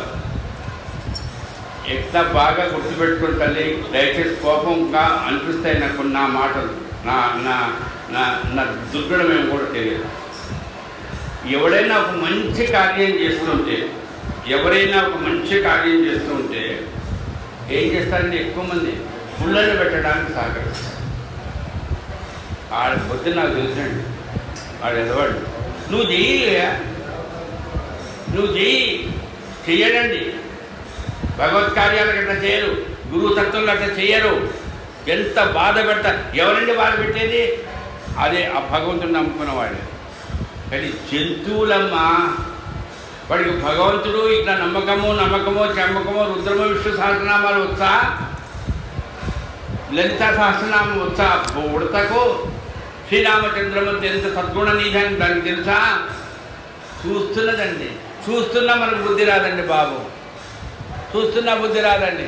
మరి అంత చిన్న ఉడత ఇసే అబ్బా పరవశించిపోయేవాడండి శ్రీరామచంద్ర. అది హరి ఎప్పుడు ఆనందపడతాడంటే, అమ్మ నా కోసం నువ్వు ఇంత కష్టపడుతున్నావా, నీ నీ నీ నీ శక్తి ఎంతమ్మా, నీ శక్తి ఎంతమ్మా? ఉడతవై ఉండి ఈ జీవిగా పుట్టి నిజంగా మీ అమ్మ కోసమో నాన్న కోసమో కాకుండా నా కోసం ఇసుకలో పొల్లి మళ్ళా తీసుకోవేస్తున్నావా? ఎప్పుడు వేస్తే అది టర్న్ అవుతుంది, ఎప్పుడు వేస్తే ఎంత అవుతుందమ్మా? అంతే. అలా ఈ జీవితం ఆయన సేవకే. ఎంతసేపు చేయాలి, ఎంతసేపు అనమే. ఏమండి హాస్పిటల్లో చేర్చారండి, ఎన్ని రోజులు సేవ చేయాలండి? ఎందుకండి? ఏమో నాకు టైం ఉండదు, ఎవరన్నా పెడతాను అంతే. ఎన్నాళ్ళకి అవుతుందమ్మా ఇసుకలో పళ్ళి ఉడత తీసుకుని పెడితే? చూస్తుంటాను మరి, మీ ఎదురుగానే కనిపిస్తుంటాయి ఉడతలు. మరి ఉడత చేసిందట ఇక్కడ ఈ రామేశ్వరంలో. ఇదండి. అని ఇంకోటి చెప్తున్నాను నేను, అట్లా సహకరించడం గొప్ప అయితే మనం ఏం చేస్తున్నాం? కొంతమంది ఏమండి కనీసం ఒక 10 లక్షలు ఖర్చు అవుతుంది కదండి, ఉడతా బట్టిగా నేను 2 రూపాయలు ఇస్తున్నాను. ఈ డైలాగ్ చెప్తాడండి. ఇలా నిజంగా మనుషులకి ఎంత తెలివితేటలు ఎక్కువ అంటే, నువ్వు ఇచ్చేది లక్షలు ఖర్చు అవుతుందని నీకు తెలుసు. ఆ సేవలో ఆయన పాల్గొనలేడు. ఆయన ఏమో ఇన్కమ్ ట్యాక్స్ 30-40 లక్షలు కడతాడు. ఆయన ఉడతా భక్తిలాగా 2 రూపాయలు ఇస్తున్నానండి. 2 కాదండి, 200. ఏమిటండి అది? ఉడతా భక్తి కాదు, ఇంకేదో మీరు అర్థం చేసుకోండి. అంటే అక్కడికి వచ్చేటప్పటికి ఉడతా భక్తి. మరి ఆ రకంగా ఆ జటాయువు లేకపోతే ఇంకొక జంతువు ఎన్ని అట్లని వెలుగు చనిపోవు. ఇంత సంపాదించింది, ఇంత శక్తి ఉంది. ఆంజనేయ స్వామి లాగా నాకు ఇంత శక్తి ఉంది, నేను కూడా మీకు సేవ చేస్తాను స్వామి అనొచ్చుగా. లేదే, ఉడతతో పోల్చుకుంటావా? అది ఆ జీవి అంతది చేసింది కదా, మనం కూడా చేద్దాము సేవలో. రామకార్యము అది రాముని కార్యమని కాదు. ఏం కార్యం? ధర్మకార్యం, 10 మందికి ఉపయోగపడేది అది. అందుకని చెప్తారు చాలామంది, ముహూర్తాలు జాతకాలు అంటారు కదా, దాన్ని చాలామంది నమ్ముతారు కదా. వశిష్ఠుల వారు ముహూర్తం పెట్టాడు, దేనికి తెలుసా? పట్టాభిషేకానికి. మనం రామేశ్వరంలో పెట్టున్నాం ఇక్కడ చూడండి. దానికి ఆయనకి అది తెలియదండి, ఆయనకి జాతకాలు తెలియవా? ఏ నక్షత్రంలో పుట్టాడు, ఏ ఘడియలో పుట్టాడు, ఎప్పుడు ఆయనకి అభిషేకానికి, అదే పట్టాభిషేకానికి ముహూర్తం పెట్టాలని లేదా? అది విఘ్నం అవుతుందని ఆయనకు తెలియదా? కానీ పెట్టాడని. కొంతమంది అంటారు అసలు ఆయనకు పట్టాభిషేకం కోసం ముహూర్తం పెట్టలేదు, ఆయన అడవులు పోవడానికే పెట్టాడంట. అమ్మా దయచేసి ఈ వ్యాఖ్యానం చేసేవాళ్ళు అట్లా చేయకూడదు అనుకుంటాయి. వశిష్ఠుల వారికి ఆలోచన లేదు. వశిష్ఠుల వారికి దశరథ మహారాజుల వారు చెప్పినట్టుగా ఆయన వాళ్ళ ఋషి కాబట్టి, వాళ్ళ గురువు గారు కాబట్టి, నువ్వు నాకు చెప్పా కానీ నేను మాత్రం పెడతాను ఈ ముహూర్తం, నువ్వు నీ కొడుకు పోవాల్సిందే. ఎవరికి ఉంటుందండి? మనకుంటాయి కానీ వశిష్ఠుల వారికి ఎందుకు ఉంటుందండి? ఉండదు. కానీ అంత బాగా మా దశరథ మహారాజుల వారి కొడుకు యువరాజు పట్టాభిషేకం చేసుకోవడానికి ముహూర్తం పెట్టాను కదా అని చక్కటి చూసి చెప్తాను కదండి. మరి ఎందుకు పోయినాడండి అడవికి? సేమ్ ముహూర్తానికి. మీకు అందరికీ తెలుసు, అభిషేకం చేస్తారట చాలా గొప్పగా. ముందు యువరాజులు కావాలంటే మామూలు ప్రకరణ ఉంటుందండి, చాలా చేయాలి. అవన్నీ చేశారటండి. అన్నీ చేసి వచ్చి నాన్నకు నమస్కారం చేద్దామని వచ్చాడండి. అయ్యా శ్రీరామచంద్రమూర్తి వెళ్ళిపో అడుగు. 14 ఏళ్ళు. 4 ఏళ్ళు పోయిరా నాన్న కాదు, 4 రోజులు కాదు, 14 ఏళ్ళు. మరి ముహూర్తం పెట్టడం రాదా? దానికి అర్థం చేసుకోవాల్సింది ఏంటమ్మా, అక్కడ అడవిలో ఋషులందరూ రామారావయ్యా బాబు, నీ గనక అభిషేకం అయిందంటే, పట్టాభిషేకం అయిందంటే నువ్వు రాజ్యాన్ని వెళ్తావు. నీ రాజ్యంలో అందరూ బాగుంటారు. ఆ రాజ్యం ఆ అయోధ్య ఆ సజీవులన్నది అంతేకాదు, ఆ కుశల రాజ్యమే కాదు, యావత్ విశ్వం కూడా ఏదైతే బీభత్సంలో భయంకరంగా బాధపడుతున్నదో రావణాసుడు చేసే పనులకు, అది నువ్వు ఒక్కడివే చేయగలుగుతావు పని. ఎందుకో మనిషి నన్ను చంపలేడన్నాడు వాడు.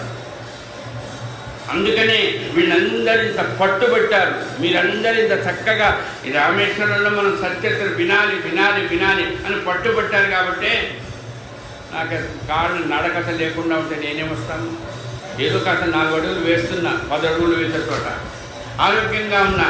అందుకు తోడుగా నేను చెప్పగానే మా ఆవిడ నా పక్కనే ఉంది. ఏదో నిన్న కాస్త ఇబ్బందిగా ఉందని సరే పడుకో కాసేపు అన్నా, వచ్చేసింది. నాకు కూడా ఉత్సాహం వచ్చింది, ఏమనుకోకండి చెప్తున్నాను అట్లా. ఎందుకంటే ఇంత ఆనందం కలుగుతున్నదంటే కారణం ఇది ఎక్కడ రామకార్యం అంటే ధర్మకార్యము. మనము సంకల్పించుకుంటామంతే. సంకల్ప శివుడు ఆ చేసేదానికి ఎక్కడ ఏ రకంగా విఘ్నం లేకుండా హాయిగా వెళ్ళిపోయాడు. 14 ఏళ్ళు. దానికి కారణం ఏంటంటే ఋషుల యొక్క సంకల్ప దీక్ష రావాలి నా దగ్గర. అందుకోసం జరిగింది అది. ఏమైనా ఆ ధర్మ కార్యానికి ఉడతే కాదు, ఇంకా చెప్పాలంటే ఇన్నమ్మ నిజంగా స్వామి నేను కోరుకున్నందుకు 7 సార్లు, అంటే మొత్తం ఉన్న 5 రోజులలో 7 సార్లు ఆయనకు వేరే కార్యాలు ఉన్నాయి. వ్రతం చేయించాలి, అసలు సత్యత్ర గురుచత్ర పారాయణాలు, అక్కడ నామం జరుగుతున్నది, ఇన్ని చేస్తూ ఇది వినాలి. ఆ వినడంలో కూడా నేను నా భార్య ఇద్దరు కూర్చొని వినాలి. అందరూ కూడా వీళ్ళందరూ టైంకి రావాలి. నేను అడిగా, నేనేదో నా స్వార్థం కొద్ది అడిగితే ఎవరు రారు స్వామి, ఎవరు రాకపోతే వినడం ఎందుకు, మేమే రావాలి. కాబట్టి కాదు, మీరు చెప్పాలి ఇంత. అందుకే నాకు ఆరోగ్యం ఉందమ్మా. నాకు ఆరోగ్యం ఉందంటే నా శక్తి కాదు, ఇది మీ అందరిలో ఉండే శ్రద్ధ. దానివల్ల నాకు ఈ రకంగా ఉత్సాహం వస్తున్నది, మా ఆవిడ కూడా ఆ రకంగా. కాబట్టి ఇంతటి ఆనందం కలగడానికి కారణం ఇది ఏ కార్యం? ధర్మకార్యం అమ్మా. ఇది గురు కార్యము, ఇది హరిహరాత్మకమైన కార్యము, అది రామేశ్వరంలో. కాబట్టి ఇంత ఉత్సాహంగా ఏమి తినేస్తారు మీ దగ్గరికి వచ్చిన తర్వాత కూర్చొని మాకు అర్థమైంది. నాకు తెలుసా, ఇంకా తెలుసుకోవాలి అంటే ఇంత ఉత్సాహం మనుషులం మనకు కాదమ్మా, జంతువులకు కూడా అని చెప్తున్నానే. లంకిని సంగతి తెలుసుగా, ఎన్ని కథలు చెప్పాలమ్మా. నేను మిమ్మల్ని ఇబ్బంది పడతాల్సి వస్తుంది, గుర్తుకొస్తున్నాయి కాబట్టి చెప్తున్నాను. అది దానంత దరిద్రపు బుద్ధి ఇంకోదానికి ఉండదటండి. అది సెక్యూరిటీ గార్డ్. నీకు వివరంగా చెప్పనక్క, మీరు లంకిన దాన్ని అది లోపలికి చీమ కాదు దేని పోలీలు దానక్క. ఈ ఆంజనేయ స్వామి తెలియదాన్ని తెలియదని మేము అనుకుంటున్నాం. ఆయన పంపకూడదే కానీ అమ్మో సామాన్యుడు కాదండి ఆంజనేయ స్వామి. ఎక్కడికక్కడ ఎవరిని కష్టపెట్టాడు, వాడిని బాధ పెట్టాడు, తగ్గించుకుంటాడు. ఏం చేశాడండి అంతే. సూక్ష్మ రూపధరి హావ చిన్న జంతువు అయిపోయాడు. దూరాడు పడిపోయాడు. ఊరినాయన అమ్మో నువ్వు సామాన్యుడు కావు అన్నది ఏం తెలుసా? ఇప్పుడు అర్థమైంది నువ్వెవరికి. నువ్వు ఆంజనేయ స్వామి కాదు, నువ్వు రాముడి సేవకుడివి. ఇంకా రాముడి సేవకుడు లంకలో పోయినాడంటే ఇంకా మా అయ్యగారికి అయిపోయింది. ఇక్కడి నుంచి గడి స్టార్ట్. ఇదండి రామకృష్ణ కథ. అది రామేశ్వరంలో వారి సముద్రానికి దగ్గరలో ఉన్నాం. అది కూడా చెప్తున్నారు. రోజు మనం కాశీలో గంగకు దగ్గరలో ఉన్నాం. జంగన్వాడి మఠలో విన్నాం. ఆ గంగ ఆ బంగాళాఖాతం కలిసి ఇక్కడే. మరి ఆ గంగ కలిసినటువంటి ఆ సముద్రం ఏదైతే ఉందో ఇక్కడికి వచ్చింది. ఈ సముద్రంలోనే ఇవన్నీ జరిగాయి. ఈ రామేశ్వరంలో మరి ఈ రకంగా ఇంత గుర్తు చేసుకుంటున్నామంటే కారణం ఎవరు? అన్ని ప్రకృతి అంటే అటు సముద్రుడు, అటు గాలి. ఎవరో నిన్న సార్ ఏదో వాతావరణం తేడా వస్తుందటండి. అదేదే నిజంగా వర్షం పడి బీభత్సం అయితే ఏం చేయగలుగుతామండి? ఎంత హాయిగా ఉందండి, చల్లగా. మరి ఈ వాతావరణం కూడా అనుకూలించింది. ఎందుకు? అది ధర్మకార్యం చేస్తున్నారు. మీరు ఒక గురువు యొక్క సేవలో ఉన్నారు కాబట్టి ఆ రామకార్యంలో ఇంకా చెప్పుకుంటూ ఎక్కడా కూడా రాముడి కట్టండి. ఎవరు? శ్రీ మహావిష్ణువు. నిజంగా శ్రీ మహావిష్ణువు అంటే తేడా చూపించకూడదండి. మీరెవరండి? చెప్పులు కుట్టుకునేవాళ్ళమండి. మా జాతి తెలియదండి, మాకేం తెలియదండి. కాదమ్మా, మీరు భగవంతుడితో సమానమే. అట్లా వాడు ఏం చెప్తే అది చేసేవాడు పరమాత్మ అండి. ఎవరికైనా చెప్పాలమ్మా? మీకు నాకే చెప్తాను మీరు కదా. శబరి ఎవరండి ఆమె? ఎన్ని ఏళ్ళటమ్మా? 100 ఏళ్ళు దాటిపోయినాయిటమ్మా ముసలామెకు. ఎంత కష్టపడింది. అట్లానే ముసలి అయిపోయి కుంటుకుంటూ ఎందుకు బతకాలి? ఎవరైనా అంటే ఎందుకు బతకాలమ్మా? బతుకుతుంటారు. మా మనవరాలు పెళ్ళి అయితే నేను పోతే బాగానే ఉంటుంది, వాళ్ళు రామ కోసం చంపుతారు. కానీ అది కాదే. రాముడు రావాలి, రాముడిని నేను చూడాలి. ఇదమ్మా శబరి. నిజమే, చూడడం కాదట, ఆమె కోరిక చూడమ్మా. నేను ఏది బాగున్నాయా లేదా పండ్లు చూసి అది ఆయనకి ఇవ్వాలని తినాలి. తింటాడా? అది క్షత్రియుడు, అది చక్రవర్తి. ఆయన ఏదో దశ తిరిగి అడ్డం తిరిగి అడవిలోకి వచ్చాడు. అంటే అడవిలోకి వచ్చిన నా రాముడు చక్రవర్తి, అడవిలోకి వచ్చిన నా రాముడు ధర్మాత్ముడు. ఆ రాముడిని చూస్తే చాలు, నాకు నేను చేసిన పాపాలన్నీ పోతాయి. అది నేను నోరారా పెట్టిందానికి ఎంగిలి చేసి పెట్టడం అండి. ఎంగిలి చేసి పెడితే ఎవరు తింటారమ్మా? ఆలోచించండి. అంటే నేను మళ్ళీ అప్పుడప్పుడు జోకులు కొడుతుంటానేమో. మా ఆవిడ నేను ఎంగిలి చేస్తే ఆమె తింటుంది ఏమో, ఇది దానికోసం వదిలిపెట్టండి, అప్పుడు తిన్నారో లేదో అని. కానీ తల్లి ఎంగిలి చేసి పిల్లవాడికి పెడితే అమ్మ నువ్వు తినిపెట్టమ్మా అంటే పిల్లవాడు పిల్ల ఎట్లా తింటారండి? రాముడు ఎవరు? నా కన్న తండ్రి లాంటి వాడు. అంత ప్రేమతో పెట్టిందండి. అందుకని శబరి అన్నం పెట్టిందా, శబరి పండ్లు పెట్టిందా, ఎంత పెట్టింది, ఎంతసేపు, ఎంత కాస్ట్లీ కాదండి. ప్రేమ ఆప్యాయతతో దాన్ని రుణం తెలుసుకుంటాడంటే హరి. ఏమి ఎంత గొప్ప కదమ్మా శబరి. అట్లాగే బాబా ఎవరో లక్ష్మీబాయి షిండే అమ్మ బైజామ్మా అన్నం పెట్టిందండి, విస్తరేసిందండి, అడవిలోకి పోయిందండి. బాబా కూర్చొని తిను. బాబా కాదు, తమ్ముడు అంతే. నువ్వెవరు, ఈయనెవరండి? ఇదే. అట్లాంటి ఆమె వచ్చి పెడితే తిన్నాడు. ఏం చేశాడు తెలుసుగా? రుణం తీర్చుకున్నాడండి. ఆమె కొడుకు చచ్చిపోతాడని ముహూర్తం ఈయనబెట్టలే, ఆయుష్ ప్రకారం చెప్పేశాడు. తాత్యా చనిపోతాడు విజయదశమి 1918. కానీ 1918వ సంవత్సరం మంగళవారం రోజున, విజయదశమి పండుగ రోజున ప్రాణం విడిచింది ఎవరు? తాత్యా కాదు, సాయిబాబా. 18 రోజుల ముందు బాబా అనారోగ్యం ఏర్పడింది, తగ్గింది. కానీ అదే 18 రోజుల ముందు తాత్యాకు అనారోగ్యం పెరిగింది. మంగళవారం రోజు విజయదశమి ఆ రోజు వరకు కూడా, అదే అక్టోబర్ 15 ఆ రోజు వరకు కూడా కదలడానికి చాతకాలేదండి ఎవరికి? తాత్యాకు. అయిపోయింది, లక్షణాలు వచ్చే చచ్చిపో. కానీ ఆ రోజు మధ్యాహ్నం ఆయన లేచి కూర్చున్నాడు. బాబా మాత్రం ఇదండి హరిహరాత్మకమైన. నాకు అన్నం పెట్టింది మీ అమ్మ, నువ్వు నాకెవరు? తమ్ముడు అని పిలిచింది మీ అమ్మ, మరి నువ్వు అల్లుడిగా. అందుకనే చూడండి, సావిడి ఉత్సవం జరిగిన తాత్య అప్పుడప్పుడు వచ్చిన యోగక్షేమాలు చూస్తుండయా. ఇదండి హరిహరాత్మకమైనటువంటి గుణం. ఎంత గొప్ప గుణం అండి. మీ అమ్మ అన్నం పెట్టింది, నువ్వు నన్ను మామా అని పిలుస్తున్నావు. ప్రేమతోనమ్మా. ఏదైనా భగవంతుని వశుణ్ణి చేసుకోవాలంటే తెలివితేటలు పనికిరావమ్మా. తెలివితేటలు, పాండిత్యము, హోదా ఇవేవి పనికిరావు. నువ్వు దాసుడిగా, లేకపోతే ప్రేమతో నీ కొడుకో, నీ భర్తో, నీ భార్య అనుకుంటావు, చక్కగా అన్యోన్యంగా ఉండవు. అప్పుడు ఆ భగవంతుడిని అట్లాంటి. అందుకని చెప్తా చూడమ్మా, వైష్ణవులు భక్తులు ఎవరైతే ఉంటారో వాళ్ళకి ప్రేమ. నేను హరిభక్తుడిని, శ్రీహరి భక్తుడిని నువ్వు చెప్పకూడదట. నేను శ్రీహరి భక్తుడినండి, నేను వెంకటేశ్వర స్వామి భక్తుడిని కాదు, ఆయన చెప్పాలని వీడు నా భక్తుడని. అప్పుడు భక్తుడండి. అంటే ఆయన సేవలో ఉన్నాడంటే అంతే అయిపోయా. మా అమ్మా నాన్న ఎవరో నాకు విఠలుని యొక్క శక్తి ఏమిటో చెప్పినవాడు. అట్లాంటి అమ్మా నాన్నని నేను దూషించా. ఆ దూషించిన దానికి పరిహారంగా వాళ్ళ సేవ చేసుకునే అవకాశం వచ్చింది. తెలుసు కదా మీకు కథ. పండరీపురం పుండలీకుడు ఏం చేశాడు? అమ్మా నాన్నకి ఇద్దరు సేవ చేసుకుంటుంటే శ్రీ మహావిష్ణువు పండరిలో వైకుంఠంలో అంటారు. అట్లాంటి విఠలుడు వచ్చాడటండి. ఏమన్నాడట? మా అమ్మ నాన్న సేవ చేస్తున్నాను బయటకు కూర్చోకున్నాడు. అపాయింట్మెంట్ లోపల కూడా రాలేదటండి. ఓరి నా అమ్మ, మీ అమ్మా నాన్నకు సేవ చేస్తున్నా నన్ను బయట కూర్చోమంటావురా అన్నాడా.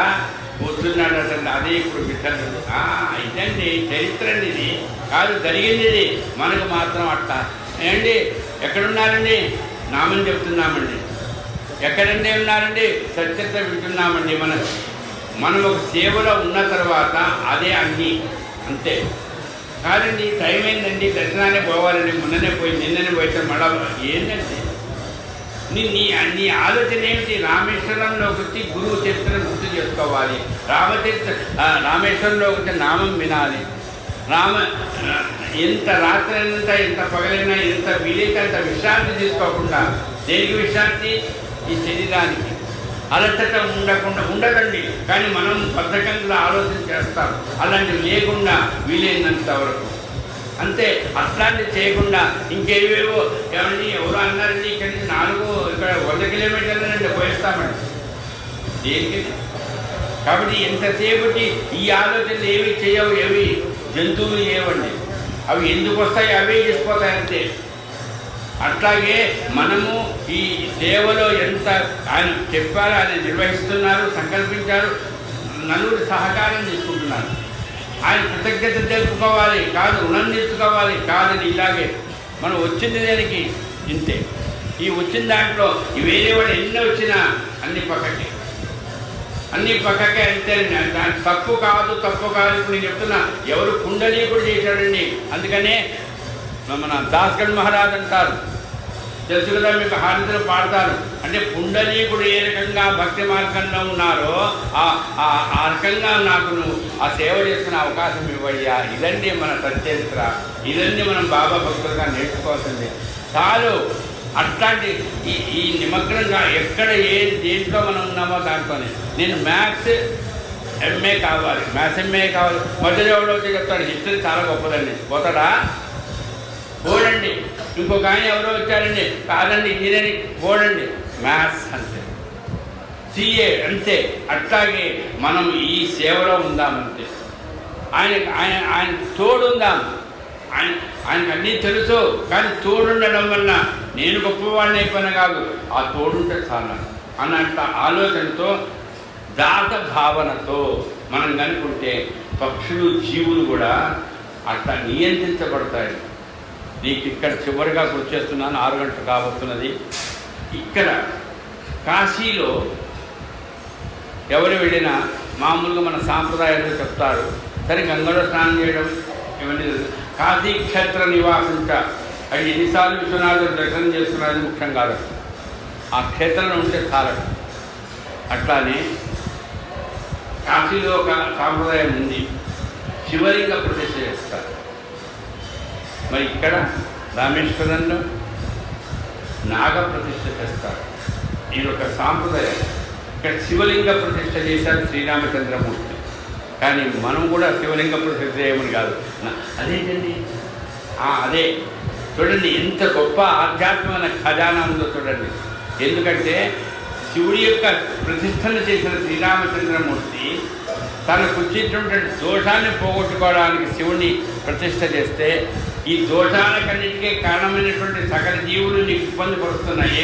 ప్రత్యేకించి ఈ పాము, ఈ సర్పము, దాన్ని మనం దోషం అంటామే. మనకు పిల్లలు పుట్టరు, పిల్లలు పుట్టినా కూడా వాళ్ళు సరిగ్గా ఉండరు. ఆ దోష నివృత్తి కావాలంటే రామేశ్వరంలో గురువును సాంగత్యం చేయండి. అలాగే రామేశ్వరంలో నాగ ప్రతిష్ఠ. ఎవరైనా అదే ఆ గురువు నియంత్రిస్తాడు. గురువును దృష్టిలో పెట్టుకొని ప్రతిష్ఠ చేస్తామంటే ఒక ప్రతిభ తీసుకొని పెట్టడం అనేది కాదండి. అది చేయండి, చేయకూడదని నేను అన్నాను. కానీ దానికంటే ముందు అయ్యా రామేశ్వరంలో అట్లాంటి వాటి వలన నాకు ఏ రకమైన ప్రమాదం కలగకుండా ఆరోగ్యంగా ఉండేటట్టు దోష నివారణార్థం నాకు తెలియదు. అందుకని చెప్తానండి, శత్రుత్వం వలన కానీ రుణం వలన కానీ ఏదైతే మనకు ఉంటుందో అది మనం తీసుకొనే, లేకపోతే చర్చన మళ్ళా ఏదో. అందుకని చివరిగా గుర్చేస్తున్నాను. ఇప్పుడు జటావి గురించి, ఉడత గురించి, బల్లి గురించి, ఇంకా చూడండి నేను గుర్చేస్తున్న ఎవరి గురించి, మేకలమ్మ. రాముడు ఎంతమందినండి తన బంధువులుగా తీసుకున్నాడండి. వాళ్ళ చరిత్ర ఎక్కడ అడగడండి. వాళ్ళు ఎట్లాంటి వాళ్ళు అడగడండి. చెప్పాడంటే నా దగ్గరకు వచ్చావా, కూర్చోని పక్కన కూర్చోన్నాడండి. ఎవరు? శ్రీరామచంద్రమూర్తి. దానికి ఒక కథ ఉంది కదండి. ఇన్ని చెప్తారు సార్ ఇట్లా. మాకు టైం ఉందని మీరు అన్నారు కానీ నేనే ఆపుతున్నా. విభీషణుడండి. ఎవరండి ఆయన? రావణాసుడు సొంత తమ్ముడండి. పైన నేను ఎందుకు చెప్తున్నానంటే ఇంకా రేపు ఆల్రెడీ స్టార్ట్ అయింది యుద్ధం స్టార్ట్ అయిన తర్వాత వాడు తమ్ముడే వచ్చాడు, నీకు నేను సరెండర్ అవుతాను. యుద్ధ నీతి ప్రకారం అంటే రాజకీయంగా యుద్ధ నీతిలో ఏమిటండి పద్ధతి ఏంటి? వాడి దగ్గర నుంచి ఎవడు వచ్చినా వాడిని జైలు పడాలి. ముందు వాడు కట్టడేకి తీసుకోవాలి. తర్వాత యుద్ధం అంతా అయిపోయిన తర్వాత ఏం చేయాలి? వాడికి ఏం చేయాలో చేయాలి, అంతే కదా. వంక పని సొంత తమ్ముడట. వాడు ఒక సైనికుడు కాదు, ఒక ఏదో ఉద్యోగం కాదు, సొంత తమ్ముడు వచ్చాడండి. ఇంకా అర్థం చేసుకోండి. ఏం చేశాడండి రాముడు? నీకు పట్టాభిషేకం చేస్తాను. ఇక్కడే ఈ రామేశ్వరంలోనే జరిగింది అది. ఏమిటండి ఇదేం బుద్ధి అండి బాబోయ్! రావణాసుడి తమ్ముడికి ముందే హామీ ఇచ్చాడే. దానికి కారణం ఏంటి తెలుసమ్మా? రాముడు ఎందుకు అలా చేశాడంటే, విభీషణ నీ స్వభావం నాకు అర్థమైంది. ఇంకోటి గుర్తుంటున్నా, ఇక్కడ కూడా ఏమైంది? రాముడికి చెప్పాడు ఎవరు? లక్ష్మణుడు. వద్దన్నయ్యా, ఇది యుద్ధ నీతిలో వ్యతిరేకం, ఇది తప్పిది. ఆయన మంచివాడు కావచ్చు, నువ్వు పక్కకు పెట్టాక తర్వాత వస్తున్నాం అన్నాడు. కానీ ఒకరి మాట విన్నాడు. ఎప్పుడు సలహాలు ఇవ్వడండి ఎవరైనా. ఆంజనేయ స్వామి రాముడికి అసలు ఇవ్వడు సలహాలు ఇచ్చే ప్రసక్తి లేదు. రాముడు ఏం చెప్తా చేస్తాడు. అట్లాంటి ఆంజనేయ స్వామి ఇక్కడే మాట అన్నాడు. స్వామి, ఈ విభీషణుడు చాలా మంది, ఎందుకు నేను చూసా లంకలో, ఈయన ఎంత మంచివాడో నేను ప్రత్యక్షంగా చూసా. అందుకనే రామ ఆశ్రయాన్ని సరే నేను హామీ ఇస్తున్నా, నీ వలన ఎక్కడా కూడా ఏది నాకు కాదు, ఎవరికి ఇబ్బంది కాదు, నిన్ను నేను పట్టాభిషేకం చేస్తాను. ఇదండి రామాజ్ఞ. అందుకని సుగ్రీవాజ్ఞ అంటారు. రాముడు చెప్పాడంటే ఇంక ఏమి ఇబ్బంది లేదు. బాబా చెప్పాడు ఎవరికి? చెన్నబసప్ప వీరభద్రప్ప చేతిలో నువ్వు సావవు. ఈ వీళ్ళిద్దరు ఎవరండి? అథవలండి, ఇద్దరిద్దరే. వాడు చేసిన దోషాలు బాబా ఇదంతా చేస్తే చెప్పాలని నవల అవుతుందేమో కానీ టైం అంతే. చూడండి ఎన్ని కథలు పుట్టుకొస్తున్నాయమ్మా. ఎక్కడా కూడా అంటే ఇద్దరిద్దరే. అట్లా ఇద్దరు బాబాను చాలా చేశారు. కానీ చివరికి ఆ చెన్నబసప్ప వచ్చి కాళ్ళ మీద పడ్డాడు. విభీషణుడు వస్తే రాముడి కాళ్ళ మీద పడ్డట్టు వస్తే చెన్నబసప్ప వీరభద్రప్ప చేతిలో మాత్రం ఉత్సవం. ఇప్పుడు సాగకపోవచ్చు, మళ్ళా పుట్టంగా మళ్ళా పుట్టి మళ్ళా తావడానికి సిద్ధమైనా కూడా ఏ జీవిగా ఉన్నా కూడా వాళ్ళని చంపడానికి వస్తే అదండి సచరిత్ర, అదండి రామాయణం. అది రామేశ్వరంలో మనకు అంటే అదేంటి పాము, త్రాసు పాము చెరువులో నుంచి బయటకు వచ్చి కప్ప నోట్లోకి వేసుకున్నదండి. కప్ప 30 నోట్లోకి వెళ్ళిపోయింది. బెక్ బెక్ బెక్ బెక్ అనడానికి కూడా చేత కాకుండా ఉండే స్థితిలో బాటసారి చెప్పాడు, చచ్చిపోతుంది కప్ప. బాబా చచ్చిపోతుందా? నేను ఇక్కడ ఉంటాను ఎట్లా చచ్చిపోతుందిరా అన్నాట. నువ్వు ఇక్కడ ఉంటాను చచ్చిపోవడానికి ఏం సంబంధం? వెళ్ళాడట. వెళితే దగ్గరికి వెళితే బాటసారి అన్నాట, బాబు నిన్నేసేస్తాడు. ఏది ఆ పాము నిన్ను కాటేస్తుంది, భయపడ్డాట. అప్పుడే చెన్నబసప్పను విడిచిపెట్టు, సిగ్గు లేదురా నీకు? పాము పుట్టక పుట్టినా కూడా సిగ్గు లేదా నీకు? ఇంకా విడిచిపెట్టు. తెలుసు కదండి కదా. అంటే నువ్వు ఎట్లాంటి వాడవో నాకు తెలుసు కదా, అయినా నిన్ను నిర్ణయిస్తున్నా. ఎవడైనా సరే ధర్మకార్యంలో సాత్వికంగా కనుక గురువును ఆశ్రయిస్తే ఆ గురువు కనుక మనకు ఈ జన్మ వరకే తెలుసమ్మా. వచ్చే జన్మలో మనం కప్పలమో మనం పాములో మనకేం తెలుసు? అయినా కూడా అక్కడ కూడా అది పోదట్ట కదా, పోదంతే. అట్లాంటి పోనేటువంటి దాంట్లో నీకు ఏ రకంగా వాడి వల్ల దోషం కలగకుండా నిన్ను రక్షించగలిగిన వాడు ఎవ్వడయ్యా అంటే ఒక్క సద్గురు సాయిబాబాయే. అలాగే సకల జగత్తుకు ఆనందాన్ని కలిగించే శ్రీరామూర్తియే. ఆయన ఎవరు? ఈయనే. అక్కడ త్రేతాయుగములో ఆయన అన్ని యుగాలలో ఉండేటువంటి ఈశ్వరుడు ఎవరయ్యా? ఈయన శివుడే, ఈయన ఆంజనేయ స్వామి స్వరూపమే అని పొద్దున గుర్తు చేసుకున్నాం. అట్లాంటి ఎన్ని జీవులను రక్షిస్తాడండి బాబా. మనుషులను మన పిల్లల్ని రక్షిస్తే అందరినీ రక్షించే ఆయన ఏ దోషం ఉన్నా కూడా నువ్వు దోష నివారణార్థం మనం చేస్తుంటాం, నేను చేశాను, నీ చేత జపం చేయిస్తాడు. కానీ ఎక్కడ నువ్వు భయపడనక్కల్లా, ప్రాణం పోయినా కూడా మళ్ళీ జన్మ ఎత్తినా కూడా ఆ దోషాన్ని కంటకుండా చేయగలిగింది ఒక్క సద్గురు సాయిబాబాయే. అది రామేశ్వరంలో నాగప్రతిష్ఠ చేయడానికి కారణం ఆయన బ్రాహ్మణ్ణి చంపాను కదయ్యా, అది దోషమే. వైరంతో చేసిన పనే, నేను ధర్మానికి రూపాన్ని మరి ఒకటి చంపడం కూడా తప్పేగా. అది కూడా దానికి నివారణ ఏం చేయాలి? శివలింగ ప్రతిష్ఠ చేయాలి. ఆ శివుడెవరు? నాగశక్తిని, ఆ నాగ దోషమును కలిగించడం ఆయన ఆభరణంగా వేసుకున్నవాడు, నాగాభరణ భూషితుడు కదండి. ఎవరు? మరి ఆయన కంట్రోల్లో ఉంటే ఇంకెవడేం చేస్తాడండి? ఏ పాము ఏం చేస్తుంది, ఎక్కడ ఏం చేస్తుందండి?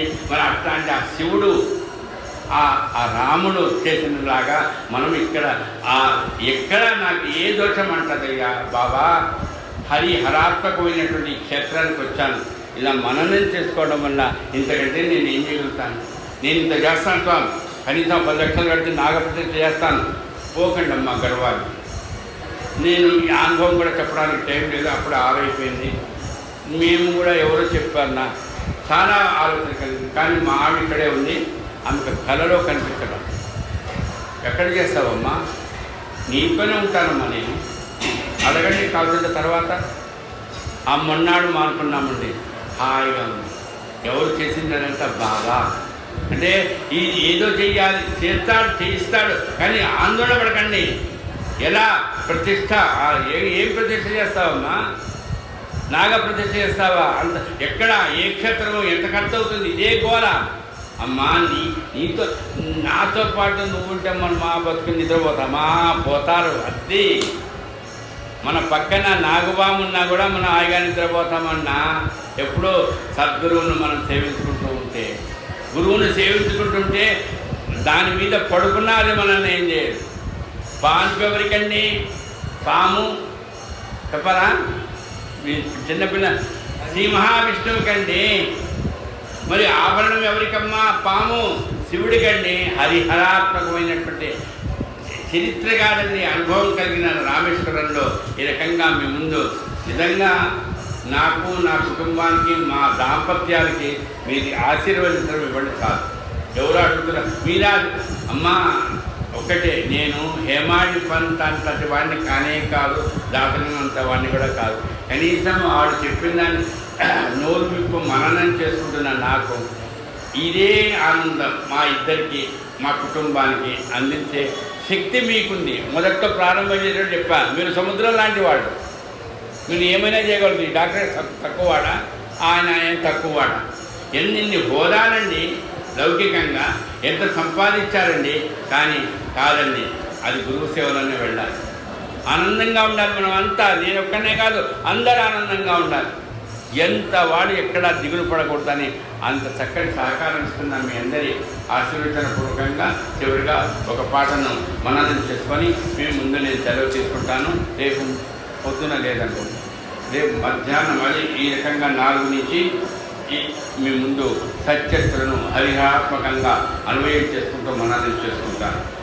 చివరిగా ఈ పాటను మననం చేసుకుంటాను. పొద్దున మీరు విన్నట్టుగా శ్రీరామనవమి నాడు, అంటే ఆ షిరిడీలో ఎలా జరిగింది ఇప్పుడు గుర్తు చేస్తున్నాం. ఇక్కడ నాగప్రతిష్ఠ చేయాలని మనం నాగప్రతిష్ఠ చేస్తున్నాం. అది ఒక పాటలో మీకు నేను వినిపిస్తాను. నాగలోకమేలు దేవుడు, నమ్మినోళ్ళ నాగరాజు సాయి దేవుడు. నాగలోకమేలు దేవుడు, నమ్మినోళ్ళ నాగరాజు సాయి దేవుడు. సంతానమునిస్తాడు, చల్లగా చూస్తాడు. సంతానమునిస్తాడు, చల్లగా చూస్తాడు. వెంట తోడుంటాడు, భయమును పోగొడతాడు. నాగలోకమేలు దేవుడు, నమ్మినోళ్ళ నాగరాజు సాయి దేవుడు. భయపడిన బూటీకి అభయమును ఇచ్చినాడు. జ్యోతిష్కుడు అన్న మాట గుట్టిదని చేసినాడు. నేవాస్కరు ఇంటిలోన పాలు తాగిపోయినాడు. నేవాస్కరు ఇంటిలోన పాలు తాగిపోయినాడు. పాములాగా అగుపించి అదృశ్యమైనాడు. నాగలోకమేలు దేవుడు.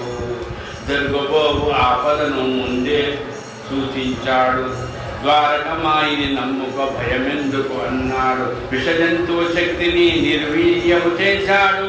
విష జంతువు శక్తిని నిర్వీర్యము చేశాడు, వినీకలకు ప్రాణహాని కలగకుండా చేశాడు నాగలోక మేలు దేవుడు. దిండు కింద పాముందని చూపించిన సర్వజ్ఞుడు, మీ అమీనును మేల్కొల్పి ప్రాణభిక్ష పెట్టాడు. పగబట్టిన పాము నుండి కప్పను రక్షించాడు, పగబట్టిన పాము నుండి కప్పను రక్షించాడు. రక్షిస్తానన్న మాట నిలుపుకున్న భగవంతుడు నాగలోక మేలు దేవుడు. ఒంట్లోకెక్కిన విషమును దిగి పొమ్మన్నాడు, ఒంట్లోకెక్కిన విషమును దిగి పొమ్మన్నాడు. నమ్ముకున్న మాధవునికి ఆదిశేషుడైనాడు. దోషములను పోగొట్టి కోర్కెలను తీర్చుతాడు, దోషములను పోగొట్టి కోర్కెలను తీర్చుతాడు. రాజేంద్రుడు నమ్ముకున్న సాయి సద్గురుదేవుడు నాగలోక మేలు దేవుడు. నమ్మినోళ్ళ నాగరాజు సాయి దేవుడు.